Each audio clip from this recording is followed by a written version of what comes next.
네, 시청자 여러분 안녕하십니까? 파이널샷 진행을 맡은 최우은, 신유정입니다. 네, 오늘 우리 증시 양시장은요.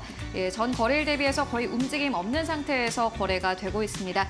지수는 거의 움직이고 있지는 않지만요. 그럼에도 불구하고 실적을 발표한 많은 기업들 급등락 나오고 있는 장입니다. 네, 그리고 이 안에서 반도체 업체들의 기대감이 좀 보여집니다. 간밤에 글로벌 시장 안에서 퀄컴과 엔비디아가 상승을 했기 때문인지 오늘 반도체 시장의 힘이 좋은데요. 이 안에서 HBM의 경쟁은 어떻게 이어지게 될지 그 부분 함께 체크해 보시면 더 좋을 것 같습니다. 네, 간밤에 퀄컴의 실적을 발표를 했고 또 장이 마감된 이후에 애플이 실적을 발표를 했습니다. 오늘 우리 시장에서 관련된 기업들 움직이고 있고요. 그리고 장전에 네이버도 역시나 마찬가지로 실적 발표했습니다. 먼저 실적 발표한 기업 네이버부터 함께 만나보고 가시죠. 네, 이번 주 파이널샷에 출연을 했던 정말 많은 분들은요. 지금까지 많이 움직이지 않았던 기업들을 주목해야 된다라는 투자 의견을 제시를 하고 있습니다. 실질적으로 5월은 약세장이기도 하고요. 이 실적 대비해서 주가가 많이 오르지 못한 기업들이 많기 때문입니다. 그 대표적인 예가 바로 네이버가 될 것 같은데요. 오늘 시장에서 잘 찾아봤더니 이 외국인과 기관이 2시를 기점으로 가장 많이 매수하고 있는 기업이 바로 네이버인 것으로 확인이 되고 있습니다.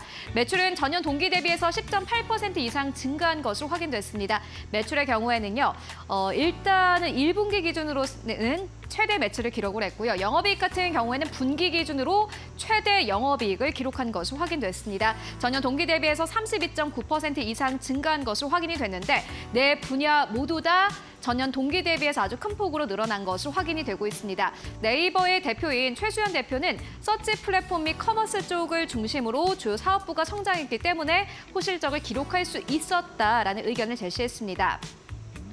서치 플랫폼과 커머스도 역시나 마찬가지로 성장 흐름을 보여줬고요. 컨텐츠도 역시나 마찬가지로 성장 흐름 지속되고 있는 상황입니다. 핀테크, 클라우드 모두 다 이 네 분야 모두 다 전년 동기 대비했을 때 아주 큰 폭으로 늘어난 것으로 확인이 되고 있는데 그렇다면 커머스 쪽부터 먼저 살펴보고 가실까요? 네, 커머스 같은 경우에는요. 일단은 도착 보장 서비스가 있었기 때문에 외형 성장이 가능했다라는 평가가 나오고 있습니다. 도착 보장 서비스로 신규 매출이 발생을 했고요. 그리고 여기에 더불어서 손자 회사인 국내 한정판 거래 플랫폼인 크림도 역시나 마찬가지로 성장 흐름을 보여주기도 했습니다. 보시다시피 성장이 강하게 나온 쪽은 커머스 광고 쪽입니다. 그리고 중개 및 판매 쪽도 역시나 마찬가지로 큰 폭으로 증가한 것으로 확인이 되고 있는데요. 전체 거래액을 봤을 때 12조 원까지 늘어난 것으로 확인되고 있습니다. 전년 1분기에는 이 전체 거래 대금이 11조 원대였는데 1년 만에 이렇게 1조 원 이상 성장을 한 겁니다. 그렇다면 이뿐만이 아니라 웹툰 쪽, 컨텐츠 쪽은 어땠을까요? 함께 만나보시죠. 네, 컨텐츠 쪽도 역시나 마찬가지로 계속해서 성장 흐름을 이어오고 있습니다. 네이버 같은 경우에는요, 웹툰 통합 거래액이 전년 동기 대비했을 때 9% 이상 증가한 것으로 확인되고 있고요. 일본 지역 매출 같은 경우에는 엔화를 기준으로 했을 때 무려 전년 동기 대비해서 24% 이상 증가한 것으로 확인되고 있습니다. 사실 웹툰 같은 경우에는 매출만 잘 나왔지 영업이익단은 계속해서 적자를 기록한 바 있었는데 이번에는 좀 달랐습니다. 월 거래액 같은 경우는 일본에서 1억 엔 돌파를 돌파한 작품들이 잇따라서 계속해서 나오고 있는 상황이고요.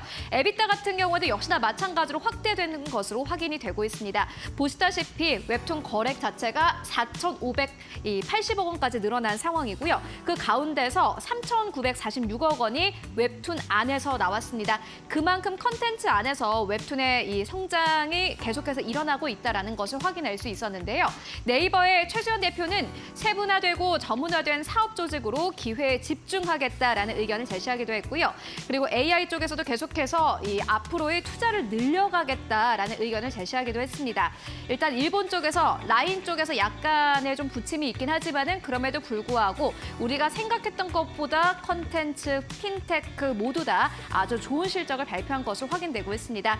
현재 증권가에선 네이버의 목표 주가를 30만 원대로 보고 있습니다. 앞으로의 네이버의 주가 흐름 함께 확인해 보시는 게 좋을 것 같고요. 이어서 반도체 업종 일정도 바로 만나보도록 하겠습니다. 네, 오늘 시장 안에서 반도체 대장주를 중심으로 상승의 힘이 확인되고 있습니다. 이 SK 하이닉스 뒤를 이어서 삼성전자도 실적을 공개를 했는데 5개 분기 만에 흑자 전환에 성공을 했습니다.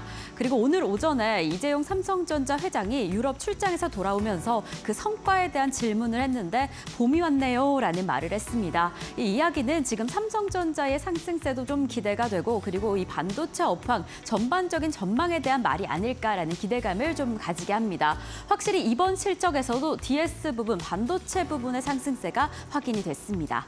그리고 간밤에 애플도 실적을 공개를 했죠. 이 분기 매출이 전년 대비 하락하기는 했지만 그래도 시장의 예상치를 상회했습니다.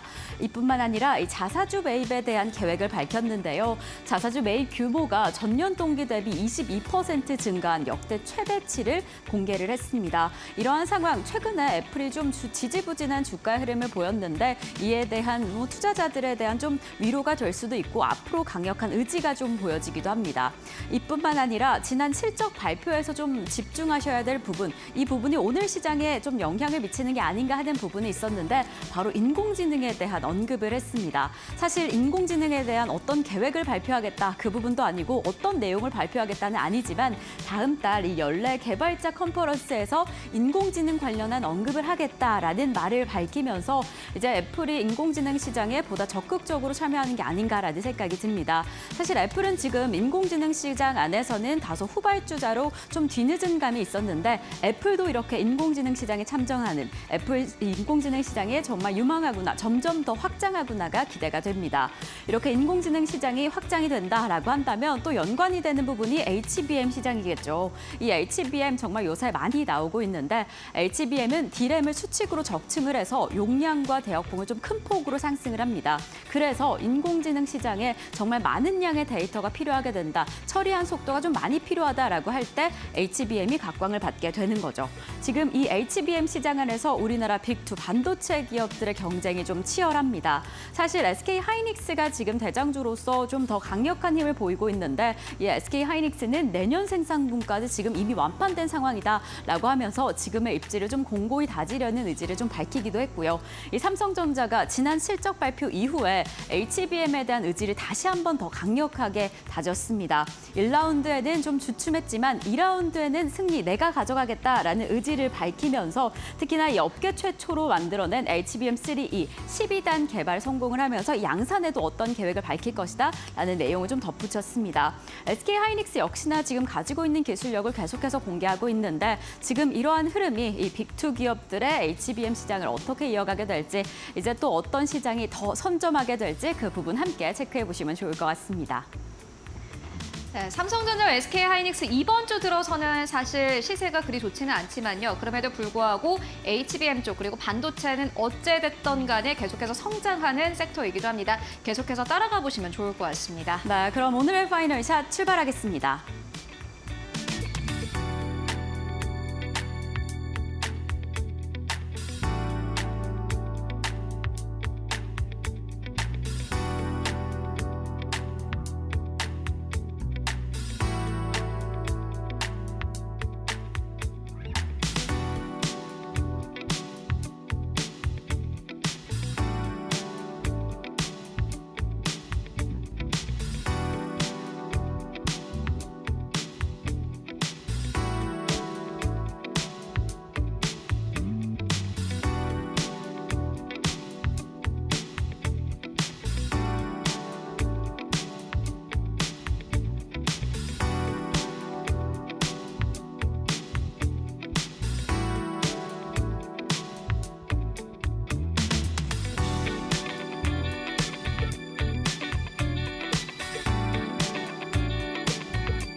네, 오늘 시장 마감 전략 함께 세워보고 가도록 하겠습니다. 오늘은 신한투자증권 부산금융센터의 이호석 차장 연결해 보도록 하겠습니다. 안녕하십니까? 네, 안녕하십니까. 이호석 차장입니다. 네, 차장님 오늘 시장 마감 상황 어떻게 보고 계십니까? 네, 우선 오늘 한 줄로 얘기하면은 주식시장이 기지개를 키던 주식시장에 일렉트릭 쇼크가 가해졌다 정도 얘기를 할 수가 있을 것 같습니다. 우선 시장 전체적으로 봤을 때 최근에 이제 매크로 변수죠. 최근에 미국의 금리 인하 이슈라든지 국내에서 환율이라든지 이런 변수들 자체가 조금 완화되는 모습을 보여주었습니다. 완화되는 흐름이 나오면서 주식시장에 자금이 재유입되는 그런 긍정적인 내용들이 있었는데요. 결과론적으로는 2차전지 실적 발표 이후에 이제 좀 약세를 나오는 그런 현상이 나오고 있거든요. 우선 이제 미국 시장에서 영향을 받았던 부분인데 5월 FOMC가 생각보다 나름 긍정적으로 소화가 됐고요. 거기에다가 퀄컴이라든지 애플 같은 빅테크 기업들의 실적 발표까지도 굉장히 스무스하게 잘 지나가면서 시장의 상승 요인이 나왔다라는 게 좀 핵심이었습니다. 앞에서 이제 앵커님께서도 애플에 대해서 말씀해 주셨지만은 결국은 이제 애플이 반등한다는 것, 그리고 반등의 계기 중에 하나가 AI라는 것이 국내 시장에는 이제 영향을 더 크게 미쳤다라고 좀 생각을 하고 있거든요. 그런데 문제는 이 부분이었습니다. 2차 전지가 실적이 발표가 나오면서 2차 전지가 하락이 나왔죠. 2차 전지 업종이 하락이 나오면서 시장 전체가 전반적으로 좀 하락 전환하는 모습을 보여주었다라는 거고요. 그리고 이제 이 부분도 있습니다. 지금 연휴를 앞두고 있거든요. 아무래도 연휴를 앞두고 있기 때문에 미국에서 4월 고용지표 발표를 기다리고 있다는 점 생각을 해보면 뚜렷한 매수 주체가 있을 수가 없는 시장이었다. 상방으로 갈 수 있는 요인이 좀 부재했다 정도 얘기를 해볼 수 있을 것 같습니다. 여기에 또 한 가지 전일 이제 그 밸류업이죠. 세제 혜택 밸류업과 관련되어 있는 세제 혜택 발표를 기대했었는데 이 부분이 좀 부재했었거든요. 밸류업 세미나에서 결국은 밸류업 관련주들이 전일 기대감 때문에 이제 상승했던 부분을 반납하고 오늘은 이제 기대감이 꺼졌기 때문에 일부 반등이 나오긴 했지만 전반적으로 시장을 들어 올리기에는 좀 다소 아쉬웠다라고 얘기를 해볼 수 있을 것 같습니다. 결국 이제 연휴를 앞두고 있잖아요. 월요일까지 저희가 좀 쉬게 되는데 결국 월요일까지 휴일이 길어지기 때문에 지금 휴일 이후를 준비하는 시장 대응이 좀 필요하다라고 판단을 하고 있고요. 오늘 같은 경우 결국은 한 템포 쉬어가는 시장이 아닐까 그렇게 판단하고 있습니다. 네, 그런데 많은 개인 투자자분들은 사실 어려운 시장이 될 것 같습니다. 지금까지 올랐던 반도체도 좀 빠지고 있고 2차 전지도 말씀처럼 좀 빠지고 있고요. 애플이 실적을 발표를 하면서 관련주가 오르고 있기는 합니다만 지금까지 주도주가 아니라 사실 지금까지 많이 쉬어갔던 기업들이기 때문에 또 투자자분들께서는 어떻게 보면 좀 어려울 것 같다라는 생각도 드는데 지금까지 오르지 않았던 올레드 쪽도 오늘 시장에 좀 움직이고 있고 그렇다면 차장님께서는 오늘 시장에서 어떠한 기업 보고 계십니까? 네, 바로 선익 시스템입니다. 앵커님께서 방금 되게 좋은 포인트를 말씀해 주셨는데요. 결국은 시장에서 주도주가 없기 때문에 어느 쪽으로 이제 내 발걸음을 가야 될지를 굉장히 좀 헷갈리는 시장이다라고 할 수가 있습니다. 그럴 때 이럴 때일수록 이제 주가가 한 단계 레벨업한 이후에 추가 상승이 기대되는 말 그대로 수급을 한번 끌어들였던 시장에서 관심을 받았으나 잠깐 쉬고 있는 종목들 위주로 한번 선별해 볼 필요가 있다라고 생각했고요. 그 중에서 이제 가장 대표적인 종목이 이제 선익 시스템이다라고 말씀드리겠습니다. 선익 시스템 같은 경우에 이제 OLED 그 중에서도 소형 OLED를 대상으로 하는 그 증착기 시장에서 글로벌 마켓시어 1위 업체입니다. 이 부분이 중요한데요. 소형 OLED 시장이라는 것이 왜 중요하냐면 결국 우리가 사용하는 XR 기기, VR 기기 같은 경우에 디스플레이 자체가 굉장히 작거든요. 결국 이 작은 디스플레이를 이제 만들 수 있는 그래서 이제 이 종목 같은 경우에 XR 기기 관련주로서 시장에서 많이 부각을 받았었는데 최근에는 이제 OLED와 관련한 시장 전체가 개선되면서 긍정적인 내용들이 좀 나오고 있는 부분이 있습니다. 우선 기업 세부적인 내용을 보기 전에 전반적인 시장을 한번 체크를 해보자면요. OLED 발광 재료 수요량 자체가 2028년까지 연평균 한 7.9% 늘어날 것이다라고 얘기가 나오고 있습니다.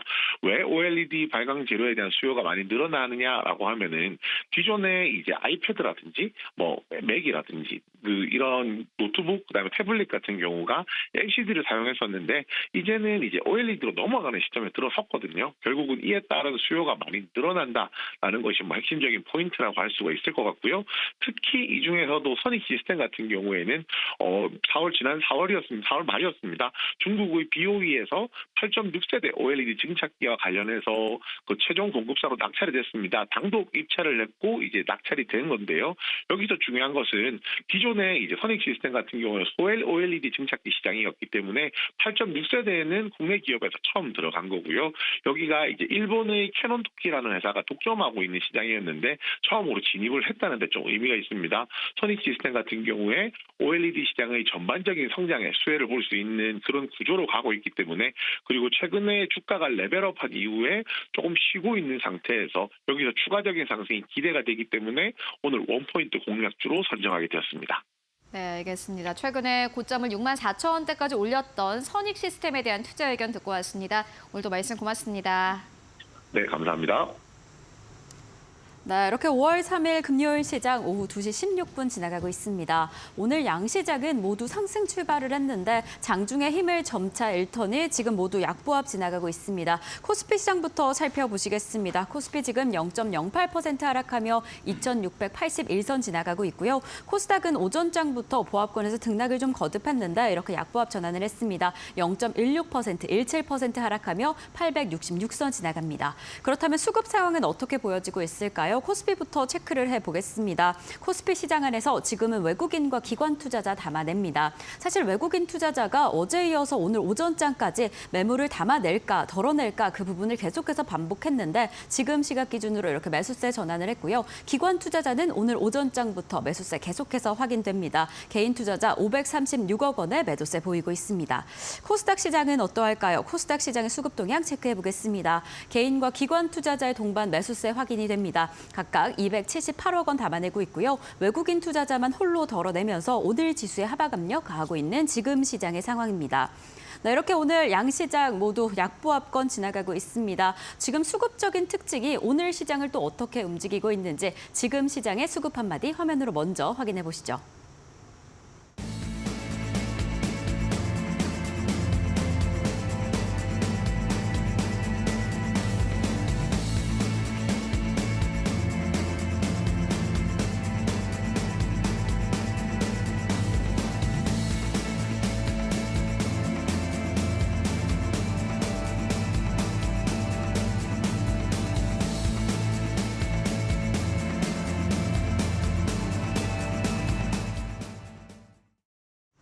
지금 우리 시장은 어떤 수급적 특징을 보이고 있을까요? 두 분의 전문가님 모시고 자세히 이야기 나눠보겠습니다. 위지웨이브의 이건희 대표님, 헤르메스 스탁의 김시은 팀장님 나와주셨습니다. 두 분 어서 오세요. 네, 안녕하세요.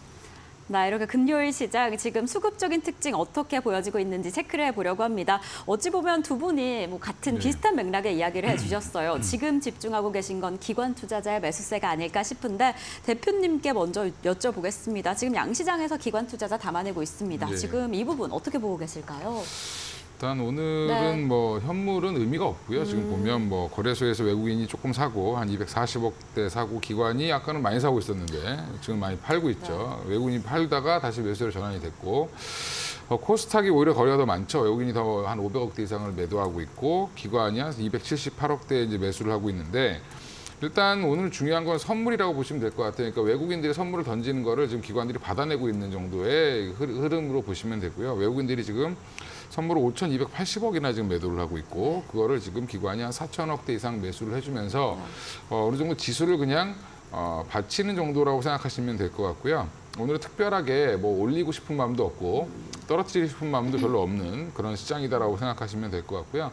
미국 시장이 어제 이렇게 좋았는데 왜 이렇게 우리 시장은 이렇게 힘이 없냐라고 이제 생각하실 수도 있는데 뭐 미국 시장 올라갈 때 우리가 뭐 계속 올라가진 않았죠. 네. 예. 그러니까 그리고 이제 미국 시장이 우리가 쉬는 동안에 좀 한번 급락이 나왔다가 제자리 돌림 정도로 한 거기 때문에 우리나라는 그냥 그 제자리에 계속 있는다라고 생각하시면 어떻게 보면 마음이 편한 거다라고 생각하시면 될 것 같고요.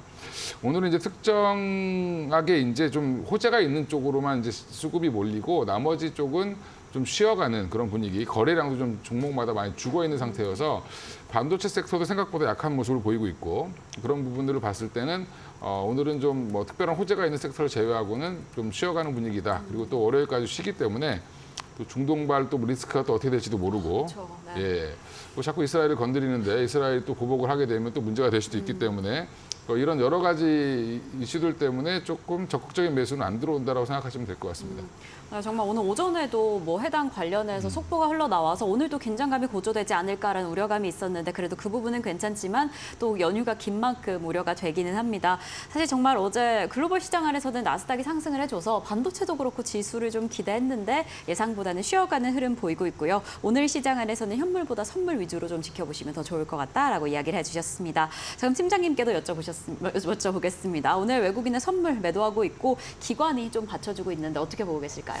제가 하고 싶은 얘기를 네. 이제 대표님께서 다 해주셨는데 추가적으로 조금 네. 더 언급을 해보자면 네. 이제 외국인 선물 쪽에서 매도가 나오는 것을 기관 쪽이 강하게 받고 있습니다. 그러면 결국은 기관 쪽이 지금 수급을 끌어당긴다라고 보시면 좋을 것 같아서 기관이 수급을 집중을 하고 있는 쪽에 대해서 우리가 조금 더 관심 있게 볼 필요가 있지 않을까. 특히 지금 최근 시장 주도 자체가 기존에 강제였던 반도체라든지 저피비열이라든지 이런 쪽에서의 수급 이탈이 조금씩 나와지고 있고 새롭게 좀 떠오르고 있는 쪽들, 바닥권에서 다시 한번 움직이고 있는 쪽에서의 강세 흐름들이 펼쳐지고 있는데 또 기관이 바닥권에서 움직이는 종목군들에 대해서 매수를 집중적으로 하고 있습니다.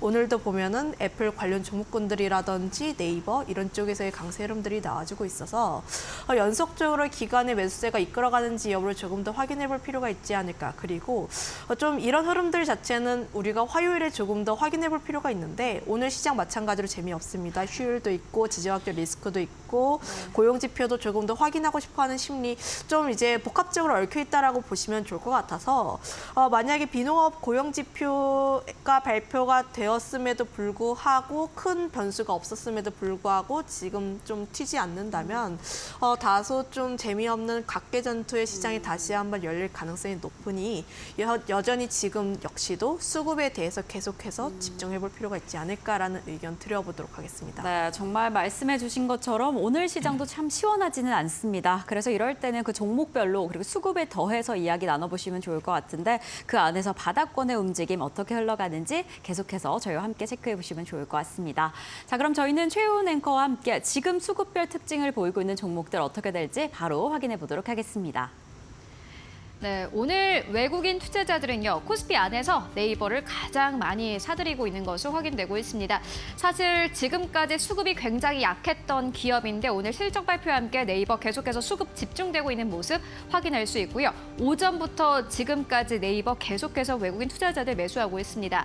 그리고 두 번째로는 LG 이노텍입니다. 간밤 증시가 마감되고 난 이후에 애플이 실적 발표했습니다. 일단은 애플이 좀 저점을 찍었다라는 기대감 나오고 있고요. 이에 따라서 LG 이노텍 오늘 외국인들 수급 함께 들어오고 있습니다. 세 번째로는 아모레 퍼시픽인데 특히나 화장품 안에서 미국 쪽 매출이 좀 크게 잡히는 기업이기도 합니다. 아모레 퍼시픽 오늘 외국인들 매수 역시나 마찬가지로 집중되고 있고요. 네 번째로는 LS 일렉트릭 올라와 있습니다. 다섯 번째로는 정말 오랜만에 들어보는 이름입니다. 두산 로보틱스 올라와 있는데 고점 대비해서 현재 50% 가깝게 빠진 상황입니다. 오늘 시장에서 외국인들 집중적으로 매수하고 있는 것으로 확인되고 있고요. 매도하는 기업들 살펴봤더니 오늘 삼성전자를 가장 많이 매도하고 있는 것으로 확인되고 있습니다. 4월에 반도체가 아주 강력하게 움직였는데 최근 들어서는 외국인들 계속해서 삼성전자를 덜어내고 있는 모습 확인할 수 있고요. 삼성전자뿐만이 아니라 한미반도체 그리고 이수 페타시스까지 일제 현재 반도체 기업들 매도하고 있는 흐름 확인되고 있습니다. 그리고 두 번째로는 한화 에어로스페이스 올라와 있고요. 세 번째로는 기아 올라와 있습니다. 그렇다면 코스닥 안에서의 수급 상황 어떨까요? 함께 만나보시죠. 네, 오늘 코스닥 안에서는요, HLB를 가장 많이 매수하고 있습니다. 두 번째로는 리노공업 올라와 있고요. 세 번째로는 한글과학 컴퓨터 올라와 있습니다. 네 번째로는 큐리옥스 바이오시스템즈 그리고 다섯 번째로는 우리기술투자 올라와 있습니다. 일단 오늘 전반적으로 상승 흐름이 아주 강하게 나오고 있는 기업들 중심으로 외국인들 현재 수급 들어오고 있고요. 매도하는 기업들 살펴봤더니 알테오젠을 가장 많이 매도하고 있는 것으로 확인되고 있습니다. 두 번째로는 재룡전기 그리고 세 번째로는 덕산 데코피어 데코피아 올라와 있는데 어제도 역시나 마찬가지로 외국인 투자자들은 코스닥 안에서 덕산 데코피아를 좀 덜어내는 흐름 보여줬습니다. 오늘도 마찬가지이고요. 네 번째로는 조성 엔지니어링입니다. 역시나 마찬가지로 외국인들 현재 덜어내고 있는 흐름 확인되고 있습니다. 다만 증권가에서는 지금 저점 매수하라라는 의견을 제시하고 있고요. 다섯 번째로는 코미코 올라와 있습니다. 그렇다면 기관 투자자들은 오늘 코스피 안에서 어떠한 기업들을 사고 팔고 있을까요? 보시다시피 오늘 기관 투자자들 네이버 역시나 마찬가지로 매수하고 있습니다. 외국인과 기관 투자자들 네이버 집중 매수하고 있고 두 번째로는 BH 올라와 있습니다. 역시나 마찬가지로 아이폰 수혜주이기도 합니다. 세 번째로는 SK하이닉스 올라와 있고요. 네 번째로는 삼성전자, 다섯 번째로는 LG이노텍입니다. 오늘 기관과 외국인의 이 집중 매수가 들어오는 기업은 네이버, LG이노텍이다라고 정리해 볼 수 있을 것 같고요. 기아 같은 경우에는 가장 많이 매도하고 있는 기업으로 현재 확인되고 있습니다. 두 번째로는 HD 현대일렉트릭 그리고 세 번째로는 삼성전기 덜어내고 있습니다. 특히나 이 전선 관련해서 기판 관련해서 급등 흐름이 나왔던 기업들 오늘 시장에서 매도 물량 좀 출회되고 있는 상황이고요. 네 번째로는 HD 현대 그리고 다섯 번째로는 삼성 SDI 올라와 있습니다. 그렇다면 오늘 시장 코스닥 안에서의 수급 흐름 어떨까요? 함께 만나보시죠. 네, 오늘 솔브레인 홀딩스를 가장 많이 매수하고 있는 것으로 확인되고 있고요. 두 번째로는 삼천당제약 그리고 세 번째로는 ST팜 올라와 있습니다. 한글과 컴퓨터 역시나 마찬가지로 기관 투자자들도 매수 흐름 나타내고 있는 상황이고 다섯 번째로는 리노공업 올라와 있습니다. 기관 투자자들은 그래도 소부장 안에서 담고 있는 기업들 확인되고 있고요. 매도하는 기업들 살펴봤더니 민테크, YC캠 올라와 있습니다. 그리고 기관 투자자들도 역시나 마찬가지로 외국인 투자자와 비슷하게 덕산 데코피아 현재 덜어내고 있는 상황이고요. 덕산 네오룩스도 역시나 마찬가지로 코스닥 내에서 다섯 번째로 현재 가장 많이 매도하고 있는 것으로 확인되고 있습니다. 지금까지 수급 상황 함께 살펴보고 왔습니다. 자, 이렇게 기관과 외국인이 많이 담아내는 종목, 덜어내는 종목 체크를 해봤습니다. 그렇다면 지금 두 전문가님들께서 체크하고 계시는 수급 특징주는 어떻게 될까요? 화면으로 먼저 확인해 보시죠. 네, 이건희 대표님께서는 LG이노텍 그리고 리노공업을 잡아주셨고요. 김시은 팀장님께서는 금호타이어와 BH를 잡아주셨습니다. 이 종목들 지금 수급별로 어떠한 특징 보이고 있는지 바로 체크를 해보겠습니다. 자, LG이노텍 대표님께서 잡아준 첫 번째 종목입니다. 지금 이 종목 수급적 특징 어떻게 보고 계실까요? 일단 뭐 오늘 아직까지 뭐 이제 집계가 돼봐야 되겠지만 현재로는 외국인 기관 동반 순매수하는 걸로 지금 나오고 있고요. 외국인이 조금 더 강하게 사는 모습을 보이고 있는데 LG이노텍 그냥 간단하죠. 투자 포인트는 그냥 LG가 애플이 호실적 발표했고요. 또 애플이 AI 적용 본격화하겠다라고 하니까 그리고 이제 신모델도 나올 거고 이런 기대감이 지금 한꺼번에 반영되고 있는 중인데 최근에 이제 LG이노텍이 급하게 이제 반등을 했었고요. 그 다음에 120일 돌파하면서 굉장히 좀 그 강한 매수세가 나오면서 돌파를 했기 때문에 최근 흐름을 보면 외국인이 많이 담았다라기 외국인은 좀 담았고요. 사실은 연기금이 막 몰아서 담는 그런 모습을 좀 보였습니다. 그래서 LG이노텍 여전히 좀 좋은 흐름 이어갈 텐데 저는 LG이노텍 지금 그러면 따라 사야 되냐? 지금 사면 물릴 가능성이 좀 있겠죠. 네, 그럼 조금 조정은 나올 걸로 보고 있는데 한 22만 원대 정도까지는 한 눌림목 나올 때 정도를 노려보시면 될 것 같고 그동안 이제 애플에 대해서 너무 기대를 많이 했는데 아무 얘기를 안 하고 있다가 이번에 이제 실적 발표하면서 실적은 생각보다 뭐 가이던스 조금 상향하는 정도였고요. 오히려 이제 실적 뒤에 약간 좀 미래에 대한 희망을 좀 주면서 좀 올라왔다. 원래 애플이 그런 이제 희망을 잘 안 주는데 이번에는 좀 과감하게 주고 또 이제 또 하나 자사주 뭐 매입 소각까지 하면서 애플 관련주들을 좀 끌어올렸는데 아마 팀장님도 그래서 BH 갖고 나오시지 않았나 생각을 하고 있습니다.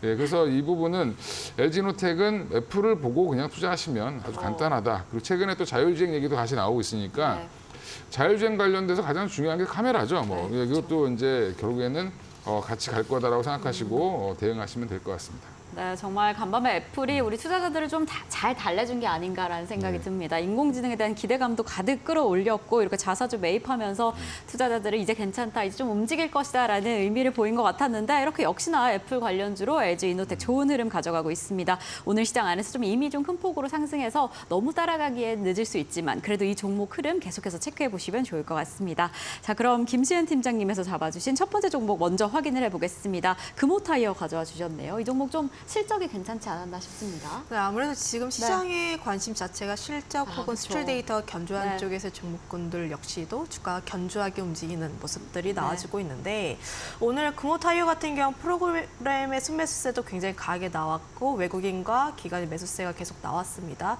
4월 29일에 장 마감한 이후에 실적이 발표가 되었는데 1분기 실적 굉장히 잘 나왔어요. 그래서 4월 30일부터 기관과 외국인 양 매수세가 계속해서 들어와주고 있었고 외국인 같은 경우는 이미 이전부터 4월 초부터 계속해서 매수세가 들어간 상황이라서 현재 이 종목 같은 경우에는 외국인이 끌어주고 있다라고 보시면 좋을 것 같습니다.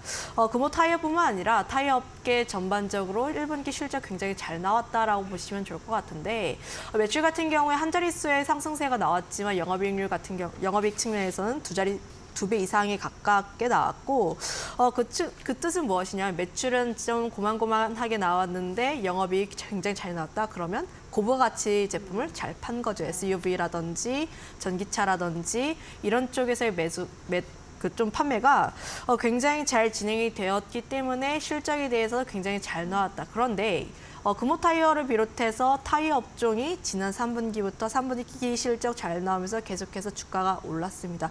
그러면 과연 여기서 금호 타이어가 추가적으로 더 성장을 하는지 여부가 가장 중요하지 않을까라고 보여지고 있는데 여전히 자동차 수출 데이터 좀 이제 5월 것도 조금 더 확인해 볼 필요가 있긴 하지만 그래도 자동차 좀 반전이 나오고 있어요. 잘 팔리고 있고 관련했을 때 금호 타이어를 비롯해서 타이어 같은 경우도 환율에 대한 수혜가 좀 어느 정도 나와주고 있어서 여전히 매출 성장에 대한 기대감은 상당히 나오고 있다라고 보시면 좋을 것 같습니다. 전기차 같은 경우도 결국 얼마나 많이 팔리는지 그로 인해서 영업이익단이 얼마나 많이 좀 잘 나오는지가 중요한데 전기차 안 좋다 하는데 좀 계속해서 그래도 내년부터는 조금 더 좋아지겠지라는 이 기대감이 좀 반영이 되면서부터 다시 한번 또 기대감을 모아줄 수 있는 구간들 그러면 현재 실적 받고 앞으로의 전기차 시대가 열리게 되면서 타이어 업종 같은 경우도 역시 매출 성장에 대한 기대감 상당히 높아 있다라고 보시면 좋을 것 같습니다. 다만 이 기업이 실적 발표한 이후에 주가가 굉장히 빠르게 올랐어요. 지금 이격 굉장히 크게 벌어져 있고 손가락 자체가 굉장히 크게 벌어져 있기 때문에 현재 지금 자리에서 추격 매수를 하시기보다는 보유자의 영역이라고 보시면 좋을 것 같고 이 기업 같은 경우에는 6천, 그러면 7천 라인대를 좀 이탈을 하는지 안 하는지 여부를 확인을 해볼 필요가 있고 그 라인대에서 지지가 나오게 된다면 좀 눌렸을 때 관심 있게 보는 전략이 맞지 않을까라는 의견 드려보도록 하겠습니다. 네, 금호 타이어 지금 실적이 좀 뒷받침해주고 있는 흐름입니다. 사실 진짜 전기차가 이제는 수요 거의 다 끝났다, 둔화될 것이다라고 하지만 그래도 그 기대감을 좀 버릴 수는 없을 것 같습니다. 그래서 매출 성장에 대한 기대감이 여전한데 이 자동차와 정방향으로 움직일 섹터인 만큼 그래도 계속해서 조금만 더 지켜보시면 좋을 것 같습니다. 자, 그럼 저희는 대표님의 두 번째 종목 리노공업으로 넘어가 보겠습니다. 리노공업 오늘 흐름도 괜찮고 4월 달부터 기관이 좀 계속 많이 사들이고 있는 게 아닌가 싶네요. 어떻게 보고 계실까요? 일단 조금 아쉬운 거는 네네. 금융투자 쪽에서 많이 사가지고 이게 네. 조금 약간 단기적으로 좀 수익을 오늘 실현하지 않을까 금융투자가 이렇게 생각하고 있는데 하지만 이제 여전히 이제 조점 부근에 있는 회사고요. 최근에 주가가 좋죠. 오늘도 이제 신고가를 내고 윗꼬리를 달았는데 신고가가 나오면서 사실 장이 빠지니까 좀 매도를 한 모습이다라고 생각하시면 될 것 같고요. 올라간 이유가 되게 중요한데 폼팩터라는 회사가 있습니다. 미국에. 그 회사가 프로브 카드를 만드는 회사인데 어제 좀 시총이 작다 보니까 뉴스에는 안 나왔는데 한 17% 올랐습니다.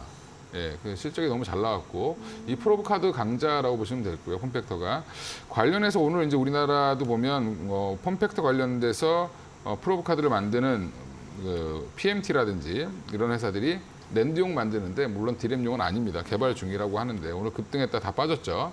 한 5%대로 빠졌는데 여전히 그러면 프로브 카드가 뭐냐가 중요합니다. 그러니까 반도체를 검사할 때 검사 장비가 있고 검사를 해야 되는 반도체가 있는데 이거를 연결시켜주는 카드가 프로브 카드입니다. 그러니까 약간 바늘같이 이렇게 꽂을 수 있는 건데 이 프로브 카드에 또 이제 여러 소켓이라든지 이 핀이 필요한데 이게 리노공업이 만들고 있는 거죠. 그 부품을. 이게 소모성 부품인데 이 리노공업이 그래서 오늘 좀 주목을 받았다. 오늘 그래서 ISC도 사실 같이 올랐고요.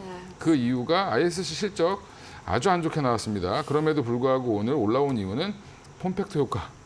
이렇게 생각하시면 될 것 같습니다. 그래서 오늘 유일하게 살아있는 섹터가 여기 이 정도가 아닌가 생각을 하고 있고 반도체 쪽에서는 필라델피아 반도체 지수가 반등했음에도 불구하고 지금 올라온 쪽은 이 지금 폼팩터 관련된 종목들, 검사 관련된 종목들만 올라오고 있다는 부분에서는 좀 아쉽긴 하지만 그래도 리노공업이 올라와 준다라는 거는 좀 뭐 저는 긍정적으로 보고 있습니다. 네, 정말 거의 유일하게 움직이고 있는 섹터가 아닌가라는 이야기를 해주셨습니다. 그래도 이렇게 상승을 해주고 있으니까 상승의 힘이 확인이 되니까요. 이 부분 어떻게 흘러갈지 계속 체크해 보시면 더 좋을 것 같습니다. 자, 그럼 오늘 김시은 팀장님의 이 애플 관련주 체크를 해보겠습니다. BH 오늘 지금 흐름이 상당하네요. 네, 지금 뭐 전반적인 시장 흐름을 보면은 네. 뭐 BH라든지 LG노텍처럼 애플 관련 종목군들에 대해서 외국인과 기관의 수급이 좀 강하게 들어오고 있다라고 보시면 좋을 것 같은데 아무래도 지금 뭐 앞서 이야기를 굉장히 잘해주셨던 것처럼 애플이 시간 외에서 급등을 했고 물론 그 효과가 매출에 대한 부분들보다는 자사주 효과가 조금 더 크다라고 보여지고 있긴 하나 앞으로 지금 WWDC에서 애플이 AI에 대해서 좀 언급을 할 것이라는 점 그동안 애플이 AI에 대해서 굉장히 소극적이었고 그로 인해서 AI 랠리가 나왔을 때 애플은 상대적으로 소외가 되는 흐름들이 굉장히 강했어요. 하지만 온디바이스 AI라든지 좀 AI가 좀 탑재가 된 아이폰을 출시를 하게 된다면 아이폰 판매량이 다시 한번 좋아지지 않을까 역성장을 했었는데 좀 애플 같은 경우를 보게 되면 기존 고객층이 굉장히 탄탄합니다. 이제 일명 이제 애플을 좋아하시는 분들이라고 표현을 하는데 그분들 같은 경우에는 좀 애플의 생태계가 있다 보니까 아이폰도 사고 에어팟도 사고 아이맥스도 사다 보니까 다른 쪽으로 옮기지를 않아요. 그런데 이들이 왜 아이폰 새로운 신규로 접근을 안 하냐라고 보면은 소프트웨어적으로 크게 발전이 없었습니다. 이제 좀 발전 12에서 13, 13에서 14, 14에서 15로 올라갔을 때 좀 이제 카메라가 하나 더 달렸다 말았다 이런 부분의 차이 있다 보니까 좀 신규 수요를 끌어내기에는 그동안 다소 부족했지만 AI가 탑재가 된다면이라는 가정을 해보게 되었을 때 특히 S24 같은 경우도 보면은 지금 굉장히 잘 팔렸죠. 전작 대비했을 때 약 35% 정도 더 잘 팔렸습니다. 시장의 참여자들이라든지 소비자 같은 경우에는 아무래도 지금 새로운 휴대폰 100만 넘게 살 건데 그래도 새로운 기능이 탑재가 된 걸 써보고 싶다라고 하는 수요가 굉장히 강하게 있는 것으로 보여지고 있어서 여전히 지금 애플 AI에 대해서 기대감이 상당히 높게 나와지지 않을까라는 의견 드려보도록 하겠고 그로 인해서 전체적으로 주문에 대한 양이 증가한다든지 증산에 따라서 하반기 모멘텀이 유지가 된다라고 보시면 좋을 것 같고 좀 BH 같은 경우가 상저하 고입니다. 좀 이제 슬슬 좀 고점대로 올라갈 수 있는 그런 시기이다 보니까 이런 부분들까지 감안을 하게 된다면 애플이 함께 움직일 때 BH 같은 경우도 함께 움직일 가능성이 크다. WWDC에서 좀 크게 변화가 없게 된다면 수급 기조가 좀 유지가 될 가능성이 굉장히 크다라고 보여지고 있고 현재 바닥권에서 거래량 굉장히 크게 동반을 해서 올랐기 때문에 지금 같은 경우에 상승 추세로 보셔도 좀 맞지 않을까라는 의견 드려보도록 하겠습니다. 네, 이렇게 오늘 애플 관련주로 강력한 상승세를 보였듯이 앞으로도 애플이 잘 움직여주면 함께 오르지 않을까라는 이야기를 해주셨는데 지금 벌써 아이폰 15가 나오고 있는데 지난 아이폰 12 이후에 많은 유저들이 교체를 안 했다고 하더라고요. 그래서 이번에 인공지능이 탑재된 애플을 출시하게 되면 가장 교체할 가능성이 많지 않을까라는 이야기가 나오고 있습니다. 그래서 이번에 인공지능을 탑재한 애플의 제품들이 어떻게 진행되게 될지 그리고 이 BH가 어떻게 움직이게 될지 함께 체크해 보시면 더 좋을 것 같습니다. 자, 그럼 오늘 두 분과는 오늘 여기에서 인사드리겠습니다. 두 분 감사드립니다.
네, 이어서 이슈 체크 시간으로 이어가 보도록 하겠습니다. 오늘은 기업 밸류업 프로그램과 관련된 여러 가지 이야기들 함께 나눠볼 텐데요.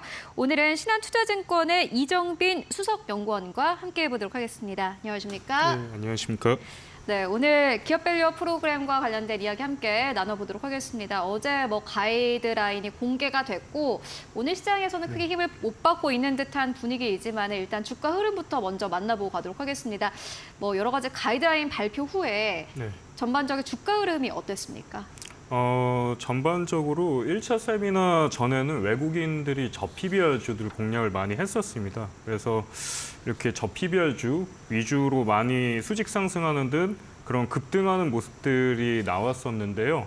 네, 세미나 발표 후로는 대형주에서 중소형주로 수급이 분산되었고 그 이후로는 실적이 동반되는 유틸리티 쪽으로 관심이 다시 부각이 되었었습니다. 네, 4월 10일 총선 전후로는 대형 저PBR주들의 수급 모멘텀이 약화되었었어요. 그래서 총선 이후로 금투세 폐지에 대한 기대감이 소멸되고 밸류업 관련주들의 성과가 부진했었는데요. 이후로는 밸류업 뉴스 플로우에 따라서 일간 수익률 변동이 커지고 있는 상황입니다. 아직은 추가적인 주가 모멘텀은 이제 부재한 상황입니다. 네, 기업 밸류업 프로그램과 관련된 먼저 뉴스가 나오자마자 관련된 기업들이 계속해서 주가 자체가 우상향 흐름을 보여왔습니다. 그런데 총선 이후로 사실 이렇다 할 움직임은 없는 상황입니다. 그렇다면은 어제 공개된 가이드라인을 먼저 좀 살펴보고 갈까요? 예, 알겠습니다. 어제 밸류업 2차 세미나가 진행이 되었는데요. 밸류업 관련해서는 이 거래소 측면에서 이 밸류업 표창 기업에 대한 세제 혜택이 확대가 되었고요. 이게 총 3대 분야 8종 인센티브입니다. 그래서 5가지 항목이 추가가 되었는데 세무 쪽에서는 감사 면제 심사 가점 부여, 감리 제재 조치 시 강경 사유로 고려, 상장 공시에서는 거래소 연부과금 면제, 추가 변경 상장 수수료 면제, 불성실 공시 관련 거래소 조치 유예입니다. 그래서 요약을 드리자면은 페널티에 대해 완화하거나 상장 시에 가점이 부과되는 인센티브라고 보시면 될 것 같은데요. 이게 이 거래소 측면에서 공표가 된 내용이고 자본시장연구원에서는 기업들의 기업 가치 재고 공시에 대한 내용을 발표했습니다. 해당 내용은 이 자율 공시가 핵심이었고요. 섹터별 특성치를 개별 기업마다 반영하기 위해서는 이 자율 공시가 시행되어야 한다는 것입니다. 왜 섹터별 특성치를 반영하려면은 왜 자율 네. 공시가 되어야 되는 거죠? 이 부분이 약간 이해가 안 되는데. 네, 아무래도 이게 섹터마다 이런 계량 비계량 지표가 표준화되기가 어려운 부분이 그죠. 있습니다. 예를 들어서 은행 같은 경우에는 매출액이라는 항목이 없다라든지 이렇게 제조업처럼 KPEX 투자 활동이라는 이런 게 조금 그죠. 제조업이랑 다르거든요. 그래서 이런 섹터별 상위성을 고려해서 좀 자발적으로 이렇게 업종 특성에 맞게끔 공시를 하라는 내용인 것 같습니다. 네, 알겠습니다. 일단 어제 네. 나온 가이드라인은 자율 공시가 사실 핵심인 것 같은데 그렇다면은 기업들이 밸류를 측정을 할 때 여러 가지 좀 네. 기준들이 있지 않습니까? 네, 어떠한 맞습니다. 기준들이 있습니까? 기존에는 1차 세미나에서 공표됐던 내용은 PER, PBR, ROE, 배당 성향, 현금 흐름 외에 현금 흐름이고요. 이번에 추가된 내용이 주주 환원율, TSR, ROE, COE 스프레드, ROIC, WACC 스프레드 등이 포함되어 있습니다. 그래서 주주 환원율과 TSR은 배당 성향, 주주들에게 나눠주는 비율이죠. 비슷한 맥락인데요. 이런 할인율을 고려한 수익성 지표들은 주주들에게 유의미한 지표로 활용될 것으로 예상되고 있습니다. 예. 그렇다면은 요 사실 지표들이 좀 이해하기가 힘들거든요. 네. 어떠한 지표가 좀 중점적으로 이번에 나온 건지 그리고 우리 시청자분들이 생각을 할 때 요 지표를 좀 보면 좋겠다라고 생각을 하시는 부분이 있으실까요? 네, 아무래도 주주 환원율이고요. 네. 이게 코리아 디스카운트 저희가 이제 한국 증시가 미국보다는 이 저평가되어 있습니다. 그런 네. 이유 중에 하나가 이렇게 이익잉여금 돈을 기업이 벌면 내부 유보를 많이 해놓거든요. 그죠. 그래서 그 부분들이 이런 장부 가치를 크게 키워가지고 주가가 장부가 될 저평가가 되게끔 유발하는 거거든요. 그래서 쌓여있는 그런 자본 총계 내에 이익 잉여를 나눠주는 그 배당 성향 지표를 좀 관심 있게 보시면 좋을 것 같습니다. 네, 알겠습니다. 네. 결국엔 핵심은 배당이 될 것 같은데 뭐 아직은 여러 가지 발표가 된 상황이긴 합니다만 확정된 것은 아니기 때문에 계속해서 좀 뉴스플로우는 따라가 볼 필요가 있겠다라는 생각이 들고요. 그렇다면은 일본 쪽을 먼저 좀 살펴보고 가도록 하겠습니다. 일본을 네. 한국에서는 벤치마킹 하지 않았습니까? 예, 맞습니다. 저희가 좀 생각해 볼 만한 부분이 있을까요?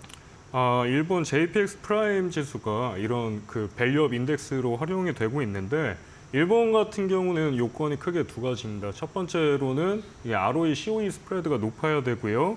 그리고 두 번째로 PBR 한 배가 초과가 돼야 된다라는 그런 조건이 걸려 있는데 이 말인즉슨 PBR 한 배 미만인 종목들은 못 들어온다라는 얘기예요. 그래서 그 장부가보다도 시가평가가 한 배가 안 되면 알아서 이 주가를 부양해라. 이 인덱스에 들어오고 싶다라면은 그런 취지인데 이 인덱스와 정책 시행 후에 일본에서는 PBR 0.5배 미만인 종목들이 주가가 많이 올랐거든요. 네. 네, 상대적으로 1배 이상의 우량 종목들은 안 올랐습니다. 그러니까 윗돌 빼서 아랫돌을 개우는 그러네요. 형국이 나온 거죠. 예.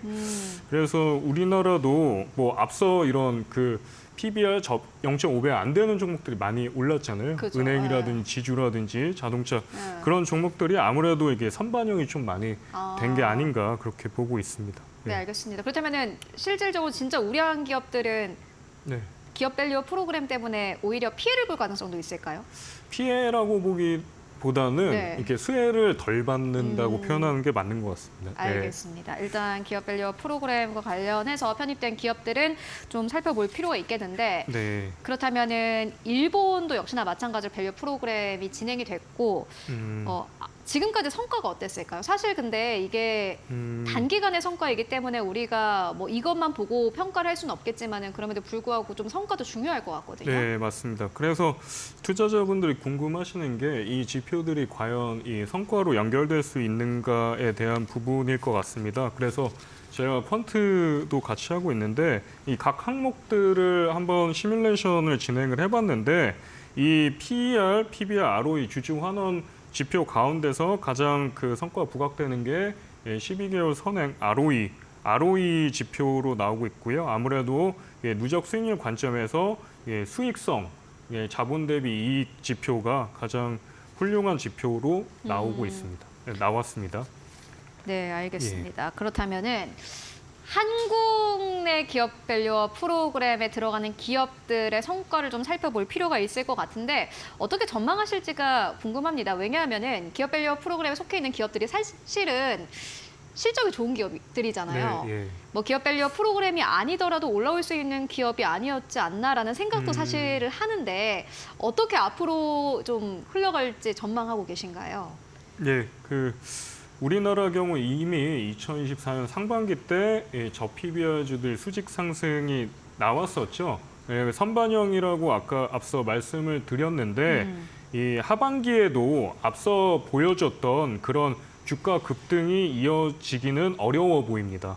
일본과 마찬가지로 지수를 3분기 때 출시한다고 해서 이런 밸류업이 수급 모멘텀으로 연결되기는 만약에 일본의 사례를 그대로 따라간다라면은 수급 모멘텀으로 연결되기는 쉽지 않다고 보고 있습니다. 하지만 이 우리나라가 배당 정책도 변경을 했고 뭔가 이렇게 이 배당 락일이라든지 확정일이 연초로 많이 몰렸거든요. 그래서 슈퍼 주총윅 이전에 하는 그런 배당주 플레이라든지 가치주에 대한 이벤트 드리븐 전략은 유효해 보이고 이런 계절적인 이벤트 드리븐 플레이에 덧붙여서 중장기적인 주주 환원 관점에서 밸류업은 유망하다라고 보고 있습니다.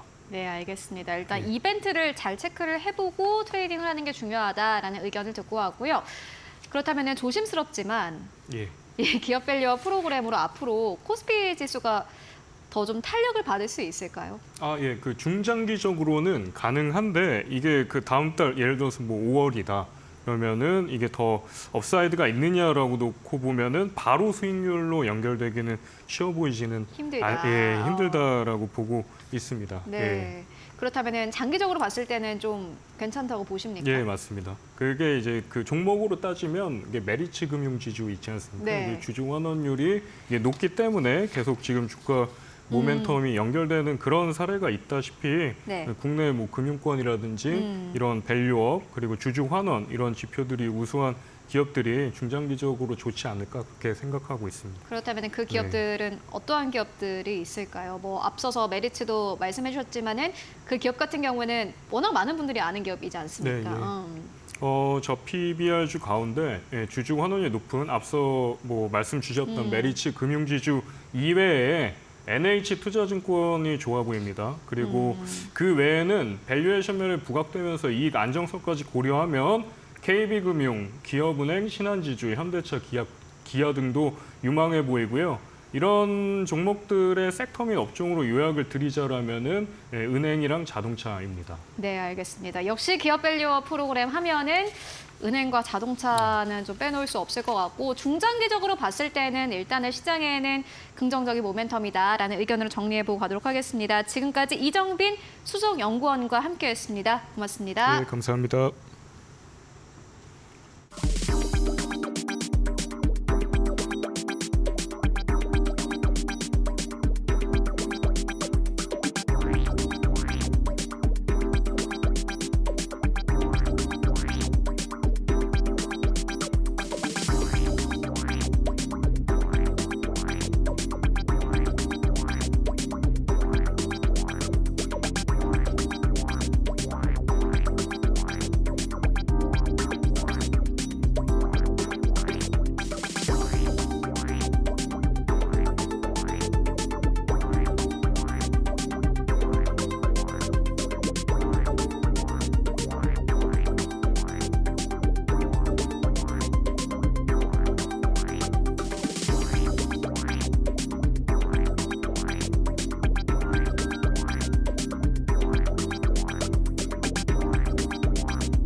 시장이 움직이는 이슈, 시장을 움직이는 이슈 마켓무버입니다. 이번 마켓무버 면세점에 대해서 이야기 나눠보려고 합니다. 최근에 이 관광객 수가 계속해서 늘고 있다라는 이야기를 계속해서 전해드렸는데요. 특히나 이번 5월은 또 여행의 성수기이기도 하고 특별한 시기들이 많이 겹쳐 있다라고 합니다. 일본의 골든위크부터 중국의 노동절까지 더해지면서 이 시기를 슈퍼위크다라고 부르는데요. 이 슈퍼위크에 이번에 관광객이 20만 명 정도 유입되지 않을까라는 측정치가 나오고 있습니다. 사실 이전에 코로나 시기 때문에 많이 감소했던 관광객이 지금 계속해서 회복을 하고 있다라고 합니다. 지금 수치를 확인해 보시면 코로나 이전 대비 78%가량 회복에 성공했다라는 이야기가 나오고 있죠. 3월 상황 확인해 보시면 3월에 중국 인바인드 된 이 관광객은 39만 명, 그리고 인천공항의 여객 수는 97% 수준까지 정말 많이 부지런히 올라온 상황입니다. 지금 아직 온전히 회복된 상황은 아니어서 2분기 정도면 정말 실적이 온전히 회복되지 않을까라는 전망이 보여집니다.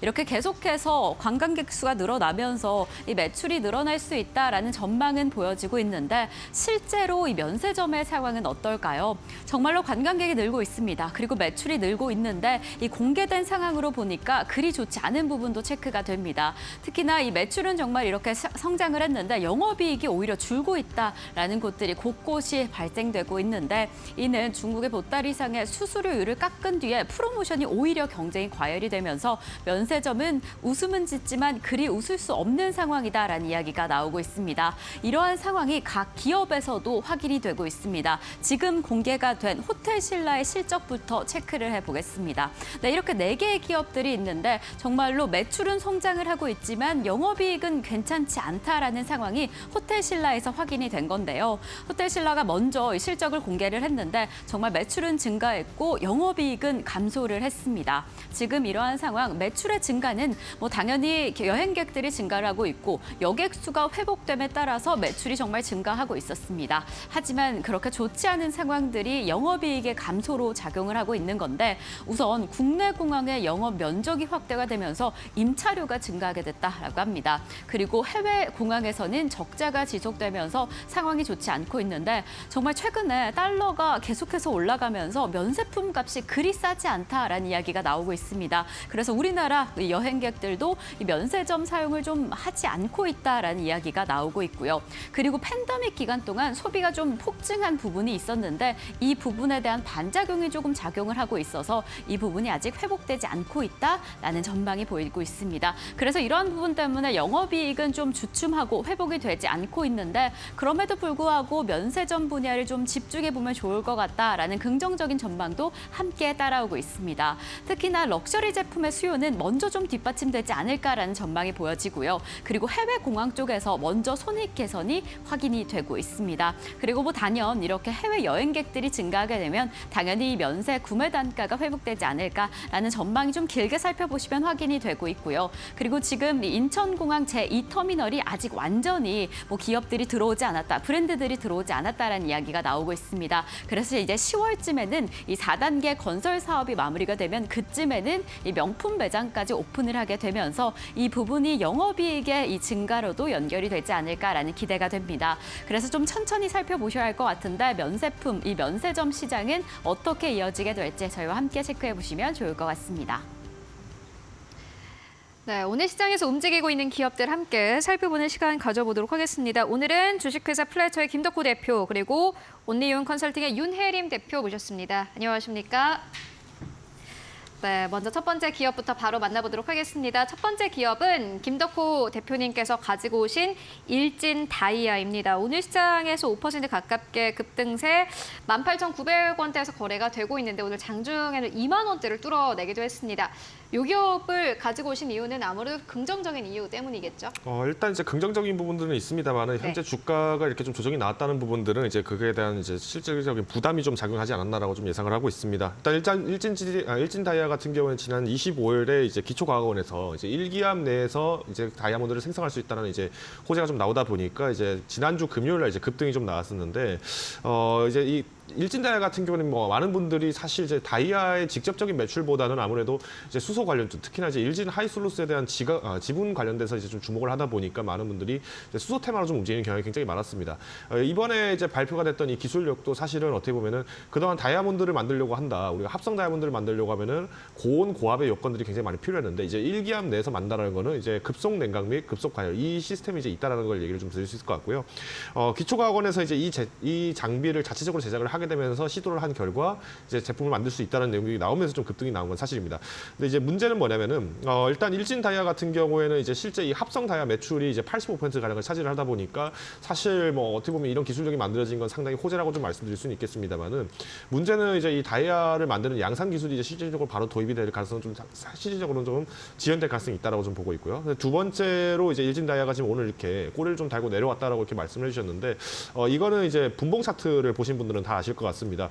그러니까 어제 14시 20분부터 시작을 해서 이제 갑작스럽게 상승률이 시작이 됐는데 이때 당시에도 뭐 뚜렷한 뭐 호재가 있었다라기보다는 오히려 이제 이 기간을 토대로 이제 거래량이 좀 많이 몰리게 되면서 급등했다는 겁니다. 그러니까 결국 이제 이 주말장을 이제 직전에 활용을 해서 좀 단기적인 차익을 좀 얻고자 하는 뭐 이제 주체들이 좀 이렇게 매매를 좀 활성화시키지 않으라고 예상을 하고 있는데 일단 일진 다이아 같은 경우에는 이제 아직까지 수소 부분에서 테마가 좀 약하다는 부분이 좀 약점으로 잡히고 있습니다만은 오히려 이제 일진 하이솔루스가 지금 하고 있는 사업 부분에서 특히 이제 튜브 트레일러 관련해서 호재가 많을 때는 조용하고 오히려 다이아 쪽에서 좀 너무 과도하게 과잉 매매가 좀 일어나고 있다라고 좀 말씀드릴 것 같습니다. 그래서 저는 일단 일진 다이아를 만약에 지금 오늘 보유하신 분들이라고 하면은 과감하게 차익 실현을 좀 하셔야 된다고 좀 말씀드리고 싶은 것이 일단 거래량 같은 경우도 지금 차트 보셨던 것처럼 사실 이제 특정 구간에서 좀 과잉 매매가 좀 일어났다는 부분을 좀 주목을 하실 수 있을 것 같습니다. 뭐 오늘 같은 경우에도 장중에서 잠깐 이제 뭐 18,000원대까지 좀 빠졌다가 다시 2만 선을 돌파하려다가 좀 하지 못했던 부분들까지 좀 고려를 해보신다면은 보면은